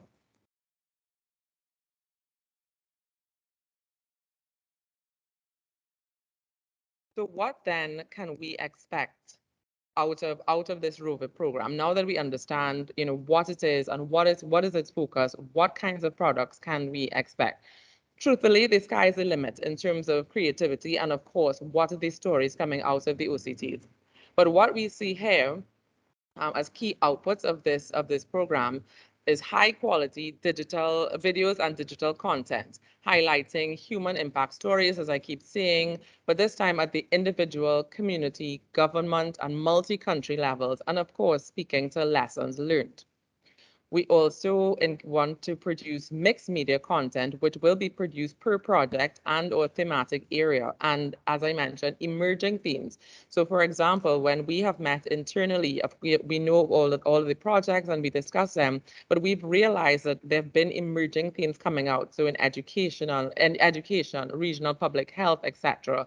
And this content will speak to that, as well as content per OCT group. So for example, we can develop content that speaks to the impact of RESEMBID across all of the Dutch OCTs, all of the UCOTs, French, etc. We also hope to produce best practice publications to add to the body of knowledge in the Caribbean, which is truly the RESEMBID legacy. So when the program closes in 2024, we do intend to leave these publications that not just, again, tell of the impact of RESEMBID, but truly does share with the wider Caribbean development community, lessons learned, etc. And lastly, strategic events focusing on knowledge exchange and knowledge creation, which we truly hope, pandemic permitting, to have in person across the region and potentially further afield. So what are the next steps to this ROVIP program? So as mentioned, there will be an expert communications team procured to truly bring this to realization, and that is underway. We are also developing a strategic approach to the rollout and implementation of this program, and we will certainly keep you updated via the next letter from the director, which again will be released within 1 month of this SSC, and all future letters from the director will certainly keep you abreast of how this ROVIP program is progressing. I thank you so much and look forward to any of your questions in the question and answer segment. Thank you, Nisa. I look forward also to the app as it will literally be information and updates at our fingertips. So I'm very much looking forward to that. Next, we have Mary Boyer with some communication highlights as well. Mary? Thank you, Angelique. I'll keep this super brief. Our communications are not quite as robust as Expertise France's, but we try nonetheless to really incorporate them into some of the larger communications that the bank is putting out, so it becomes part of the international forum. I'm going to share my screen again.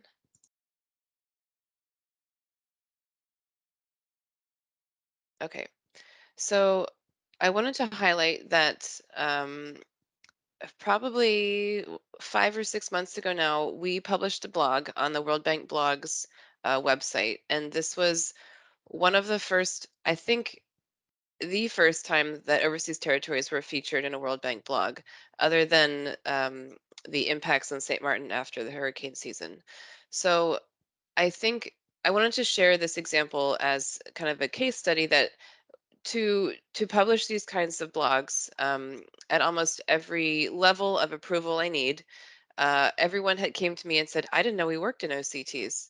And so I explained the RESEMBID program, that the rationale behind the trust fund, the development objectives that European Union and Expertise France and the OCTs and the World Bank have, and in strengthening resilience in OCTs, bringing them into the regional fold of um, other exercises done by multilaterals and regional entities, and just ensuring that they have the same opportunities that their sovereign neighbors do.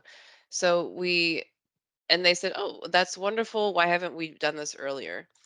So I'm going to just pull up that blog and show that we attempted to show that some of the COVID-19 impacts were really unique in overseas territories. And so we had tweetable snippets. I know that's not the right language. Tweets rather, and we did some economic analysis to show COVID-19 impacts. And it really brought it to, we got a lot of good feedback on this from the region and from the global GFDRR community to show, wow, there really are some issues happening in OCTs that separate it from other Caribbean countries and other small island states.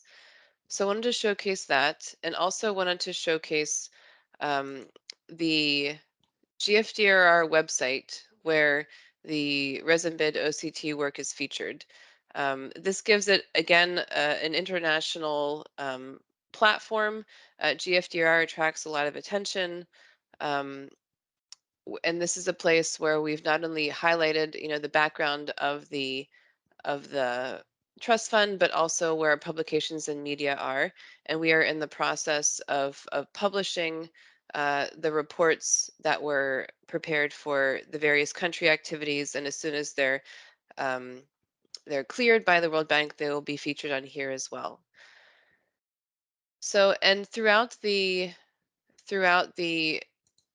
country-specific engagements, we've also done various country-specific press releases and social media.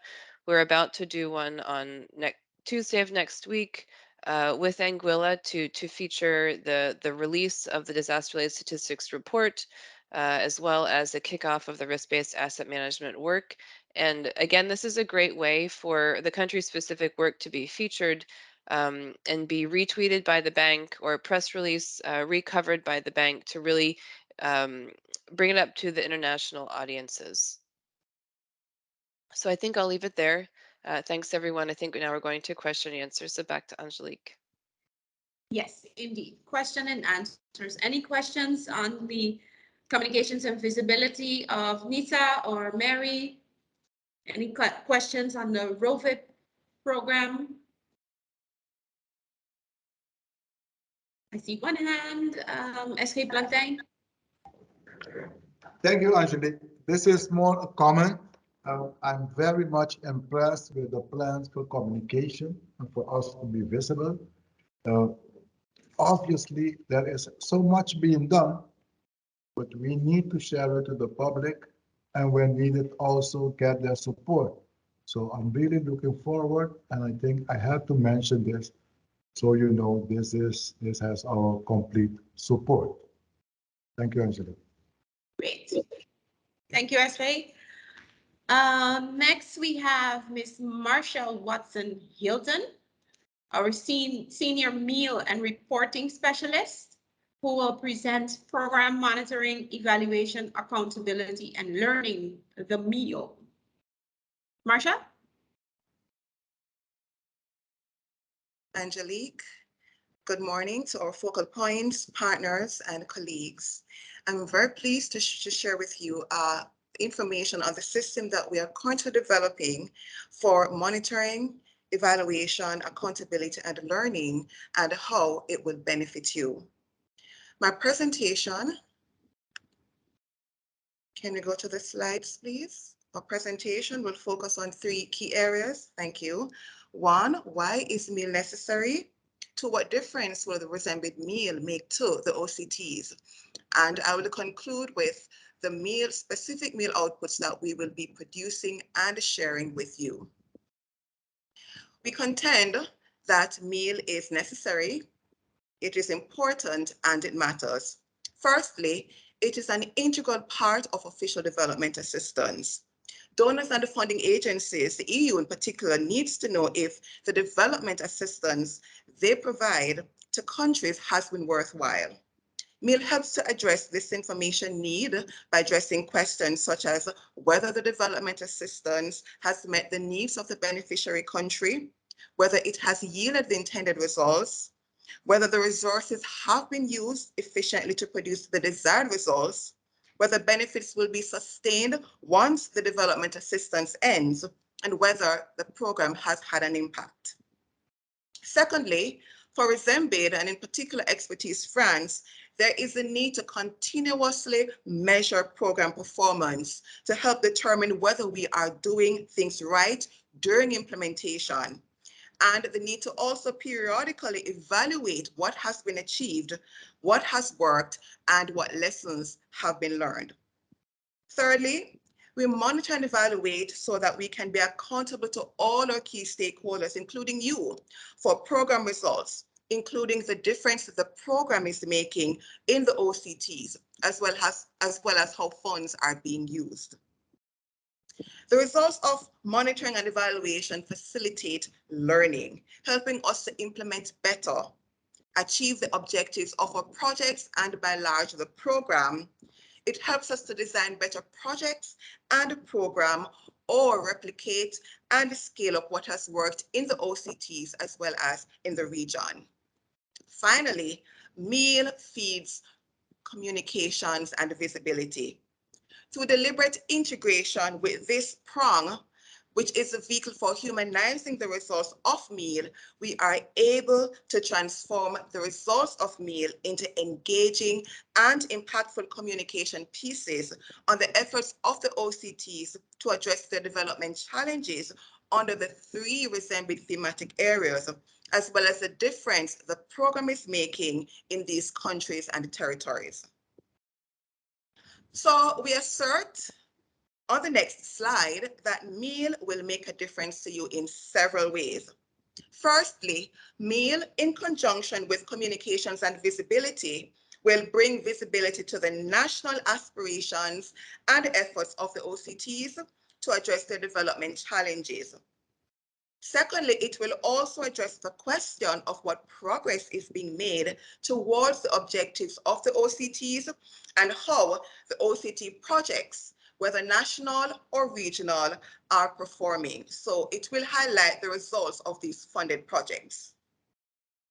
Next, MEAL will address the question of what opportunities exist to integrate what has worked in these projects into national and regional plans and policies. And this is very important for sustainability. Finally, through the technical assistance we have provided to the grant applicants and also to the grantees, we are very confident that their capacity will be improved to support the national development efforts of the OCTs in other development endeavors. So what tangible benefits will we provide to you? Well, we have a number of MEAL outputs that we will be producing and sharing with you. And there are three that I would like to highlight today. The first is our dashboard of key performance indicators. The second are the communication pieces that will help to showcase the projects that are successful in the OCTs and how these are having an impact. And the third output that we will be producing and sharing with you are our reports. So between 2021 and 2022, we have significantly advanced efforts to develop a system that is robust, purposeful, and results-based. So our dashboard is a very important communication tool that we will be using to disseminate information on the results of our portfolio as well as the individual projects. So some of the elements of this portfolio dashboard that will be accessible through our RESEMBID website are: one, the total value of projects under implementation, the total funds that have been dispersed, the geographic distribution of projects under implementation, the funding amount by each of the three thematic areas, and the results under the three thematic areas. The dashboard will also, as I mentioned earlier, allow for a deep dive into individual projects. So among the elements that this specific element will provide, this specific dashboard will provide are an overview of each project. So from this layer, you'll be able to understand the status of each project, whether or not it is completed, under implementation. You'll be able to see which OCT or OCTs the project is being implemented in, as well as get a brief summary of the project with respect to the objectives and the activities that will be undertaken to achieve those specific results. You will also get an idea of the impact that the project is having through the results that are to be achieved, whether actual as well as planned, and the number of beneficiaries under each of those projects. Through this dashboard, you will also be able to access grant information. So you will be able to access information on the amount that has been allocated to that project, as well as the percentage that has been dispersed to date. Our annual report, just before I get to that, this slide just gives you an illustration of what this dashboard will look like, and in particular, the portfolio dashboard. So you will see at the very top that there are three key things that you will be able to quickly identify. So the first is the portfolio overview, and there will be a hyperlink to information on the portfolio under each of the thematic areas. So you will be able to understand much more about the characteristics of each of these thematic areas and the projects that are therein. You'll also be able to track how many, can you go back to that slide, how many projects are under implementation, as well as the total amount that has been dispersed. From the project impact level, as mentioned earlier, you will be able to have current information, up-to-date information on the total value of projects that are under implementation. Can you go back, please? The results, whether expected or actual, and the beneficiaries. You'll also be able to access from the grant information perspective how much has been spent to date relative to the budget. Finally, you will be able to interact with the dashboard by filtering by year, the thematic area, the OCT, as well as status. For the next slide, I'm giving you an idea of the project level information that you can access from the project dashboard. So you will be able to see, as this chart presents, as this graph presents, sorry, specific results that are unique to those projects, as well as, information on the budget, how much has been spent, how much is remaining. You'll be able to access information on the specific country or territory that the project is being implemented in, the start and end date for the project, and the status, whether it is already completed or under implementation. The third output I mentioned earlier is the report. So this is just an illustration of the different elements of the report, and then I will go into just some of the content that will be under each of these subheadings. So this is all based on fictitious information, but generally speaking, the report will have an executive summary, a program overview, a corporate results section that will be based on the reporting period, a section that focuses on the portfolio results. We'll also have a section that highlights, it places a spotlight on projects by highlighting stories of impact. And we will also have an annex. So just to give you an idea of what each section will look like, we will focus just briefly on the program overview. So this will look at the results areas, which you are already familiar with: the resilience, sustainable energy, and marine biodiversity. It will give an overview of the portfolio size and value by, for example, indicating that we have 50 projects with a total value of X million euros under implementation, as well as the distribution, the geographic distribution of the projects under implementation. It will also highlight how much has been disbursed to date for the projects under implementation. For the corporate results, the focus will be on the reporting period. So it could be 2021, 2022, 2023, etc.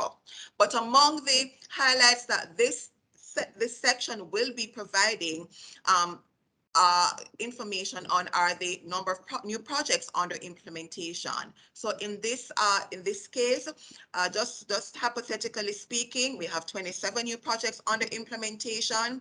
We have disbursed 10 million euros this year. We have provided technical assistance to 25 grant applicants and grantees from the OCTs, and we have reached 250,000 persons via our CNV activities. The next area focuses on the results that we have achieved to date. And in this particular example, we are focusing on results under marine biodiversity. So for the current year, we have had 100 hectares of marine ecosystems that have been placed under management, benefiting approximately 400,000 people directly and indirectly in 9 OCTs. Under this portfolio, it is expected that at least 500 hectares of marine ecosystems will be under restoration or management by the end of the program. And we will have this kind of information on progress towards results for each of the thematic areas. We will punctuate these results with stories of impact from the portfolio. So here we have 3 particular examples of projects that we could place under spotlight. So we have 3 topics here. The first one, it's stories about innovative approaches to coral reef restoration in Bonaire and the Cayman Islands.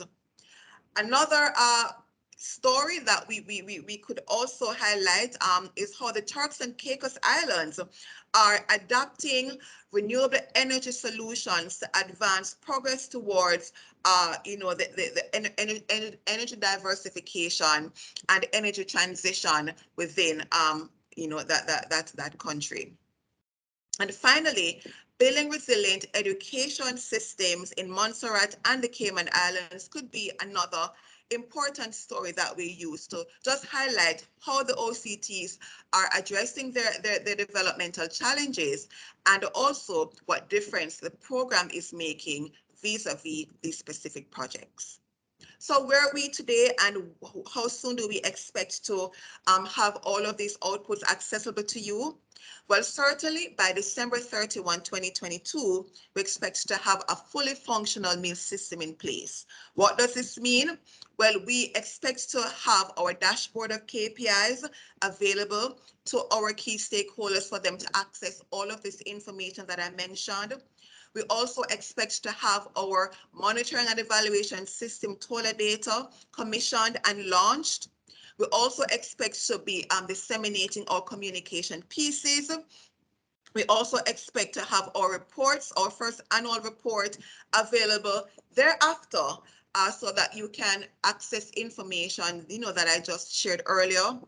In terms of knowledge exchange events, we will be grounding this in the community of practice events that you would have been participating in, and these are held periodically. We will continue to have our capacity building workshops to support our grantees and also grant applicants in the project formulation and implementation phases. And we will also be scheduling country-level missions in close collaboration with your focal points to ensure that we have close coordination and success in accordance with the objectives of these missions. So this concludes my presentation. I'll be happy to answer any questions at the appropriate time. Thank you.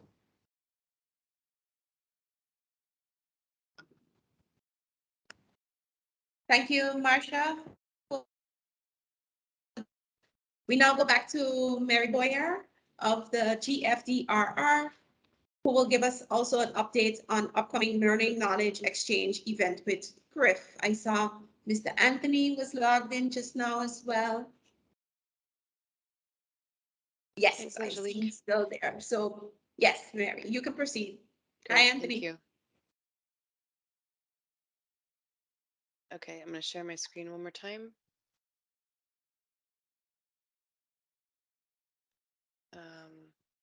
One sec, I see that I'm not in presentation mode.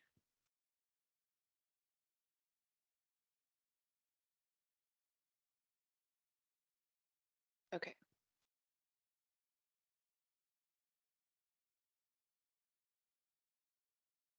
Okay, so Isaac, we're so glad you could join us. I noted earlier you're the Chief Executive Officer of CRIF. And before I hand it over to you, I just wanted to give a brief update for OCT focal points that in sticking with the momentum to focus on regional events and ensure that each OCT has a seat at the table, we're planning a joint event with CRIF SPC sometime this fall. We're tentatively looking at October 31st to November 4th. The dates aren't confirmed, but I'm sharing them now to receive any feedback of, no, you absolutely can't have it that week because there's a regional something or other happening. So just floating that idea. Location is TBD, but definitely we'll have it in the region. We will be highlighting CRIF SPC products and technical assistance. And on the bank side, we'll also be sharing lessons learned and some of the best or good practices we've taken out of the country-specific engagements. And we'd like to make sure that this event is impactful and the proceedings will be published or at least incorporated into a regional OCT report that we can hand over to Expertise France, to the European Union, to other entities that are engaged with OCTs moving forward. We'll be inviting, of course, OCT focal points and their delegations, hopefully also with responsibility for finance as well as environment and DRM and economic planning, as well as donors, both EU, FCDO, Canada, regional organizations like SEDIMA, 5Cs, et cetera, and multilaterals like the bank or CDB, et cetera. So with that, I want to hand it over to Isaac. Thanks, Isaac, for joining us. Thank you very much, Mary. Thank you, Chair. As Mary indicated, Isaac Anthony, and I bring greetings from CRIF SPC, formerly the Caribbean Catastrophe Risk Insurance Facility.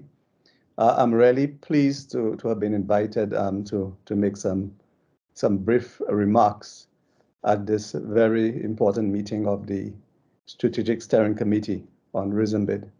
I really feel I am as if I am meeting family that I did not know for the first time, and it makes it all the more exciting. Having said that, I can say that some OCTs have actually been members of CRIF, even from as early as the inception. For example, we have St. Martin, which actually joined in 2018, but we have long-standing members such as Anguilla, Cayman Islands, and Turks and Caicos. They have been part of the CRIF SPC from as far back as 2007 when it was first established, and of course other OCTs such as Montserrat and British Virgin Islands joined. So CRIF was really established to provide disaster risk financing, but more specifically parametric insurance to the governments of the Caribbean. And as I said, we were operationalized in the year 2000. And the whole idea behind parametric insurance is to ensure that the countries are provided with quick liquidity, quick cash to support them in times of recovery. As you know, with traditional insurance, it can actually take quite a long time because an assessment of losses must be done, and that can take as much as maybe 6 months or even more. But when countries are impacted by major events, such as we saw in 2017 with Irma and Maria, they do need the cash immediately. And I can say proudly that CRIF has been able to make payouts to all its members, within 14 days, 1-4. Our membership has actually grown. Initially, we were 16, and now we are 23. So there are an additional 3 members from the Caribbean. So that takes it up to 19. We were able to also expand into Central America, and what made that possible was the fact that CRIF was able to change its legal structure to what is called a segregated portfolio company. And that, as I said, enabled us to bring Central America. So for the time being, we have 3 countries from Central America that are part of CRIF. And we are obviously working to bring additional countries on board. And the other interesting thing is that we've moved beyond just providing sovereign insurance. We've been able to move even to the private sector, but more specifically to providing a product for electric utilities companies. So for the time being, we do have one electric utility company, Anglec, and there is a good chance that we'll have an additional 1 or 2 this year. Our products are essentially for tropical cyclone, earthquake, tropicals, and excess rainfall. And we're actually developing a drought model that we hope to be able to launch early next year. We also have a product designed specifically for the fisheries sector that we call Coast. And we also, as I indicated, we do have one designed for the electric utilities. And we're looking to do more. We are collaborating with the Caribbean Development Bank to develop a product specifically for the agricultural sector. And there's another very interesting one that we are working on in partnership with the Inter-American Development Bank, designed for the water sector, the water company. So there's quite a lot happening. And of course, there is the potential to do even more once we get to understand exactly what your requirements are. CRIF is really a development insurer. We are not designed to make profits for shareholders. Once you join the CRIF, the members are the ultimate beneficiaries of CRIF. And I say development insurer because in addition to just providing insurance, we really do try to enhance the development prospect of our members. Mary mentioned, for example, our technical assistance program, which actually has been turned out to be quite successful, where we are able to help build capacity in the region. So, for example, we offer scholarships in the area of disaster risk management. The whole gamut is actually covered. We do an internship program where we invite persons, young graduates, to be placed in different institutions, different organizations to get experience. We also have a small grants program where we make funding available up to $20 or $25 million. $25,000 to be able to assist them in implementing community projects and so on. So there's quite a lot happening, and we're even looking to expand that program even more. One of the key strategic priorities of CRIF is expansion, and I'm pleased to say that my board has prioritized the expansion of CRIF into all the remaining countries in the Caribbean.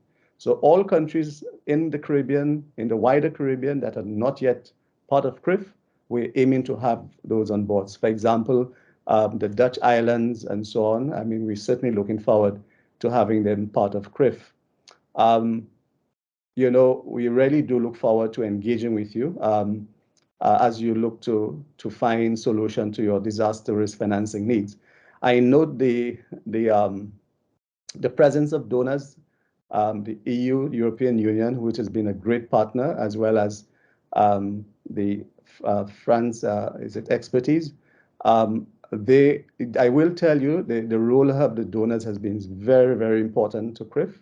In fact, had it not been for the support that we got from the donors, particularly in the early years in terms of capitalizing, the CRIF, we probably would not have been where we are today. And the donors continue to provide support, and more specifically in the case of the European Union.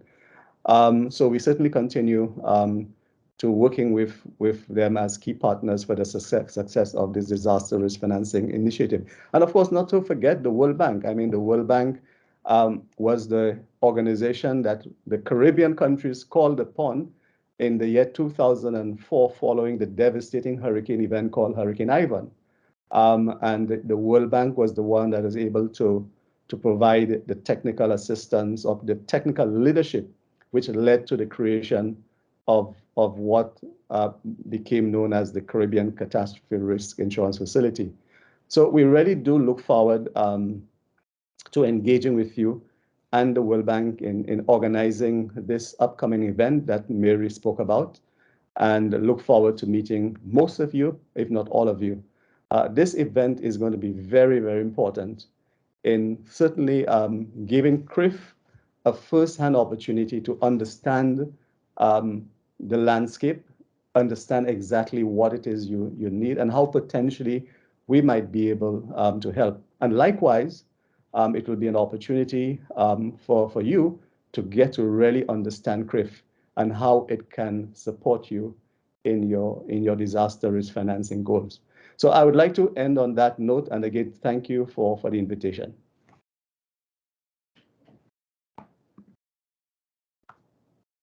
Thank you, Mr. Isaac. Thank you, Mary. Anything else, Mary?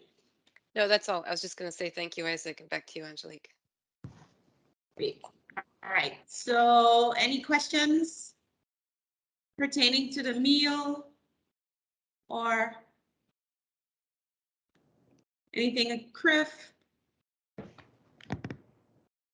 No questions? All right. We now go over to an overview of key 2022 implementation milestones by Fabian. Fabian? Thank you, Angelique. Yes, indeed, key implementation milestones, and perhaps just touching on the key points of this morning, which I think are three. One is that we celebrate, we recognize the extraordinary achievement of the OCTs of having managed, for all intents and purposes, a full programming. We have 6% to go to program, which we are quite confident given the pipeline, the quality pipeline that is there, that will be programmed, and that would secure And unprecedented, really. It's extremely unusual in technical assistance to see this, even with countries that have very high capacity, to see, in effect, full programming. The flip side of that, of course, is that is incumbent upon all of us now, and it really is all of us. It's the OCTs and finalizing the project documents and the concept notes into project documents and so on. And on our side, delivering on what we have undertaken, which is to get it all up and running so that it's implementable. So that is certainly one big piece that we take away from this morning, is achieving the degree of programming that we have done, and the fact that we need to run now the last mile. Second point, we have updated our partners and colleagues, the RESEMBID community, as we call it, on progress that we're making on all other fronts, and certainly good, in my view, presentations in communications and visibility, lots of very exciting things, as well as in meal. I think it will not have been lost on the audience that everything that was said strongly speaks of our resolute focus on the OCTs, that everything that we do is for the OCTs and should be driven by the OCTs, as opposed to ticking boxes for ourselves as technical assistance partners or donors or anything else. The European Union also are very much committed to this idea. And thirdly, and most importantly, this is an inflection point. It's a pivotal point for this program. Yes, we can and should take pleasure and pride in the achievements of full programming, but we're not just there yet. As Daniela explained in detail, there is a really full plate for us. We have, as we speak, 15 projects that are being reviewed with a view to finalization. And if we include those in the pipeline, those projects will be just shy of 20, probably, that we undertake, we commit to deliver so that they are implementable by Q4 of this year. That deadline is critical because the calendar is against us. If we deliver all of that with the countries by Q4 2022, we will just have 18 months to implement. As you have heard, the legal framework of the program, the contract, if you will, has been extended to 30 September 2024. But I will ask the OCTs to sort of forget that date in a manner of speaking, because the operationally relevant date is not that. The operationally relevant date is 30 April 2024. That is the drop dead date by which project operations must finish. So working it back from that, as you will see, you have 18 months to implement. So that's not a deadline that we are imposing. It's a deadline imposed in effect simply by the calendar. So that takes us to the 25 July 2022 deadline to receive the outstanding documents that are some proposals that are in the pipeline at the moment.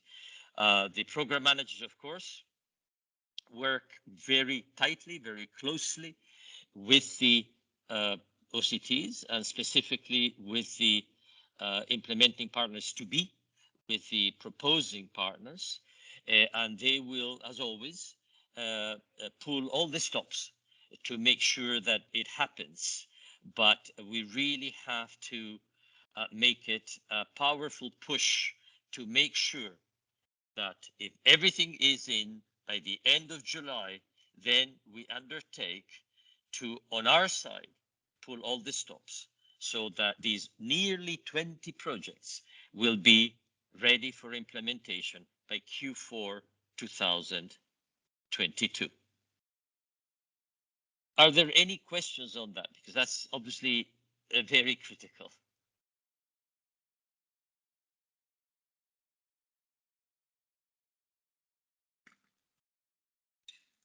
All right, Madam Chair, if there are no further questions, in any case, we're always available online and on the phone.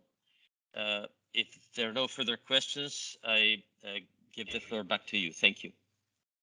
Yes, thank you, Fabian. So I'll just kind of recap Fabian's comments of just now.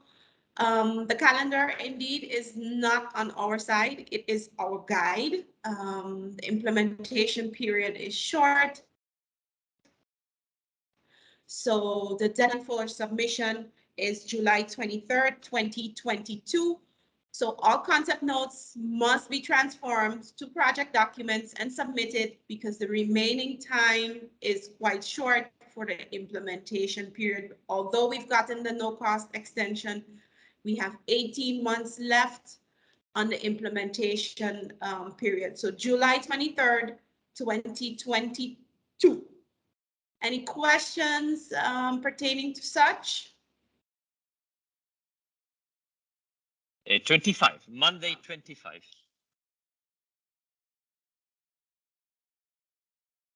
Going once, going twice. No questions. Okay. Mary, we have you again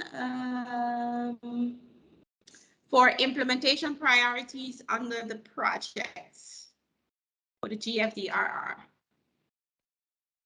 Thanks, Angelique. And I'll be very brief just to wrap it up. And just a reminder that, as I mentioned earlier, our activities will be wrapping up at the end of February 2023. So that will allow time for the existing commitments we have to wrap up, for us to hold a regional event and to publish a regional report. That's currently the big items we have on the table. But I just wanted to remind the OCTs that we had the original concepts behind the World Bank engagement for RESEMBID revolved around improving hazard data and information, developing regional financial protection instruments, and strengthening institutional capacities. We, as you well know, we pivoted a bit to focus more on country-specific needs for COVID recovery, and that was super important, and I'm so glad we did that, as I think it informed a lot of, it didn't diverge from the original idea, it just went around it in a different way. And so in terms of improving hazard data and information, we've started talking with OCTs about how to develop inventory of public assets to really be a key part in your decision making. We're doing that with hands-on in Anguilla, but we've done it with our risk analytics team in some ways through developing risk models. And that means developing an exposure profile of existing public assets, government buildings, et cetera. And so we will be wrapping up that part of that activity with hands-on work in Anguilla, as well as some of the exposure profiles that have developed through our risk analytics team.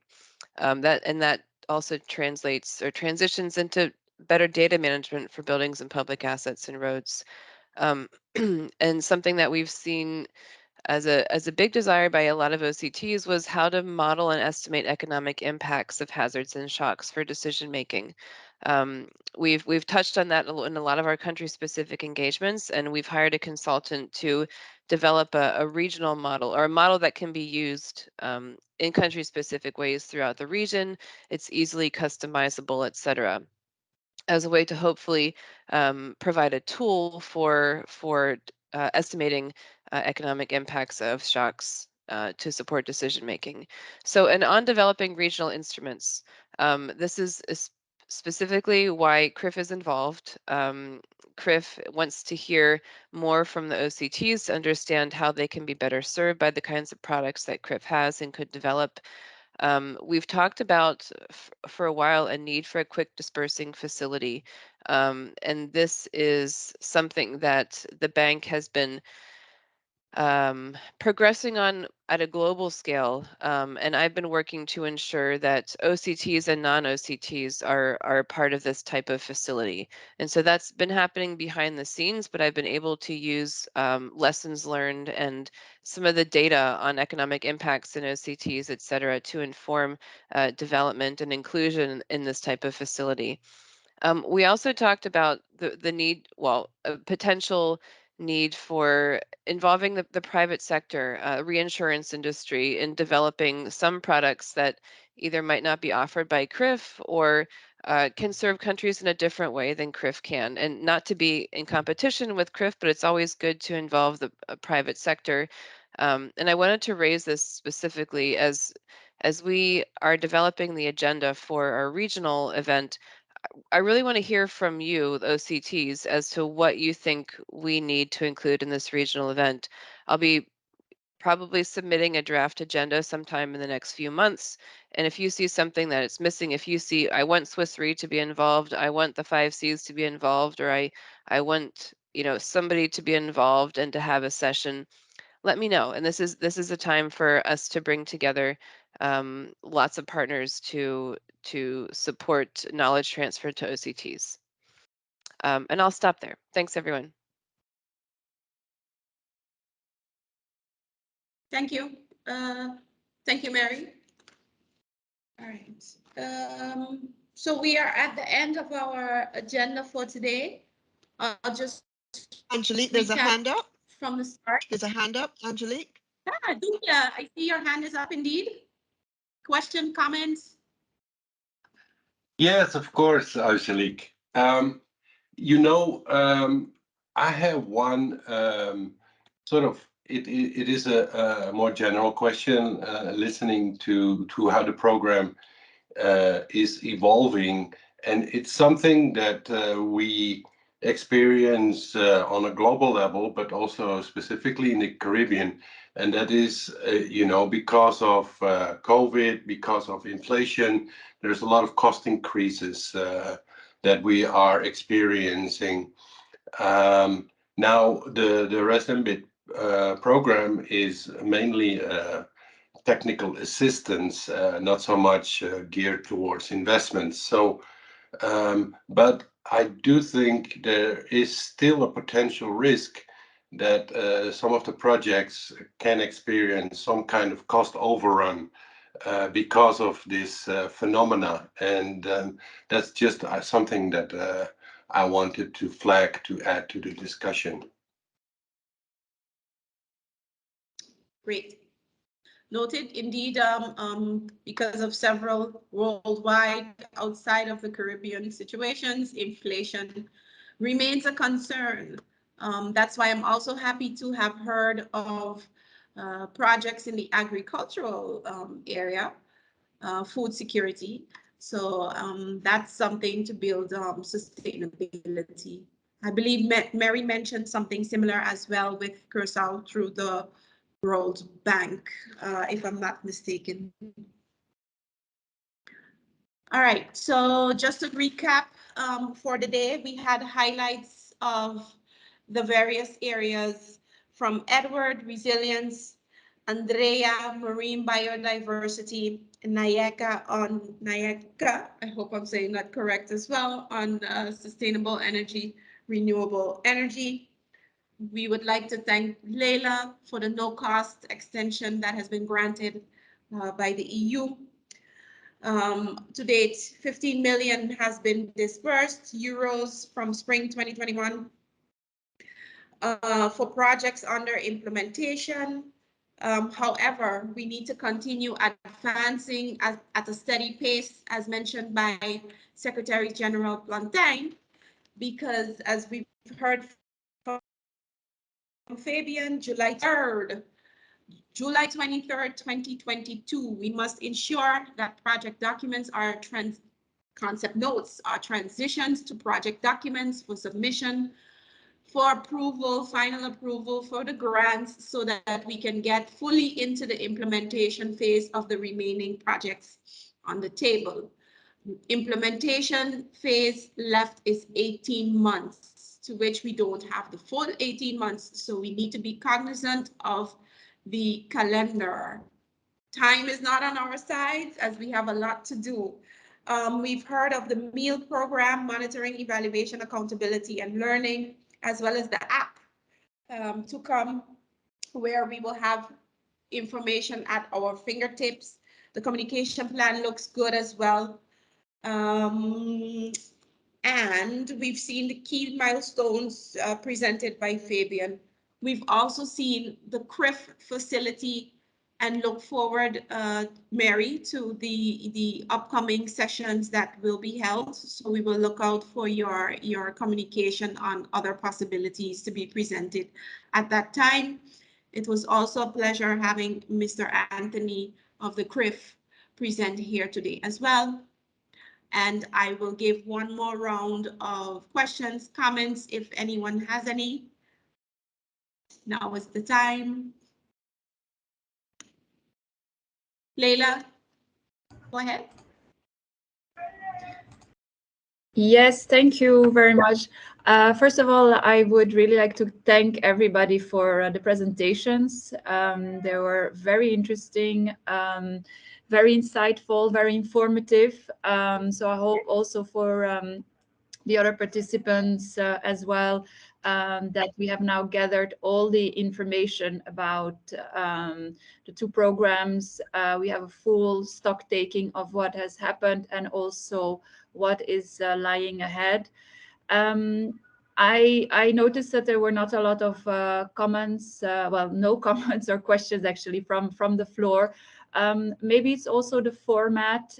Maybe for the next steering committee, we can maybe see if a hybrid format could work, which means that we would organize, like was in the past, actually, an in-person meeting. But for those who cannot attend, we would still have the option of having an online participation. Maybe that is something that we can foresee for the future, because I feel like sometimes in an online meeting it's more difficult to really engage in a vivid discussion.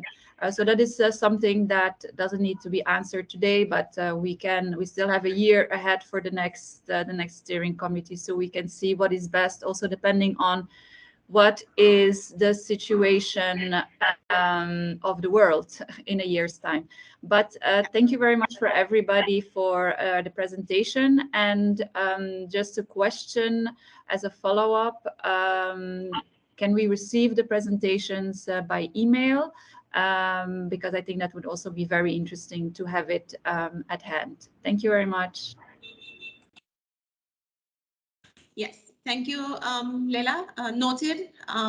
Perhaps indeed a hybrid meeting, next steering committee meeting would be possible, taking the COVID situation into consideration as we go along. And I am sure Susan will share all presentations as she usually does after this. Any other questions, comments, feedback, ideas, thoughts, going once, twice, third time I'm gonna stop, so no questions. All right, good. So it's a wrap. Thank you everyone for joining us today. And if there are any other comments or feedback, you can always email them. Thank you. All right. Thank you, Angelique. Thank you, everybody. Bye. Thank you. Next Bye-bye. time. Thank you Bye. very much, Angelique.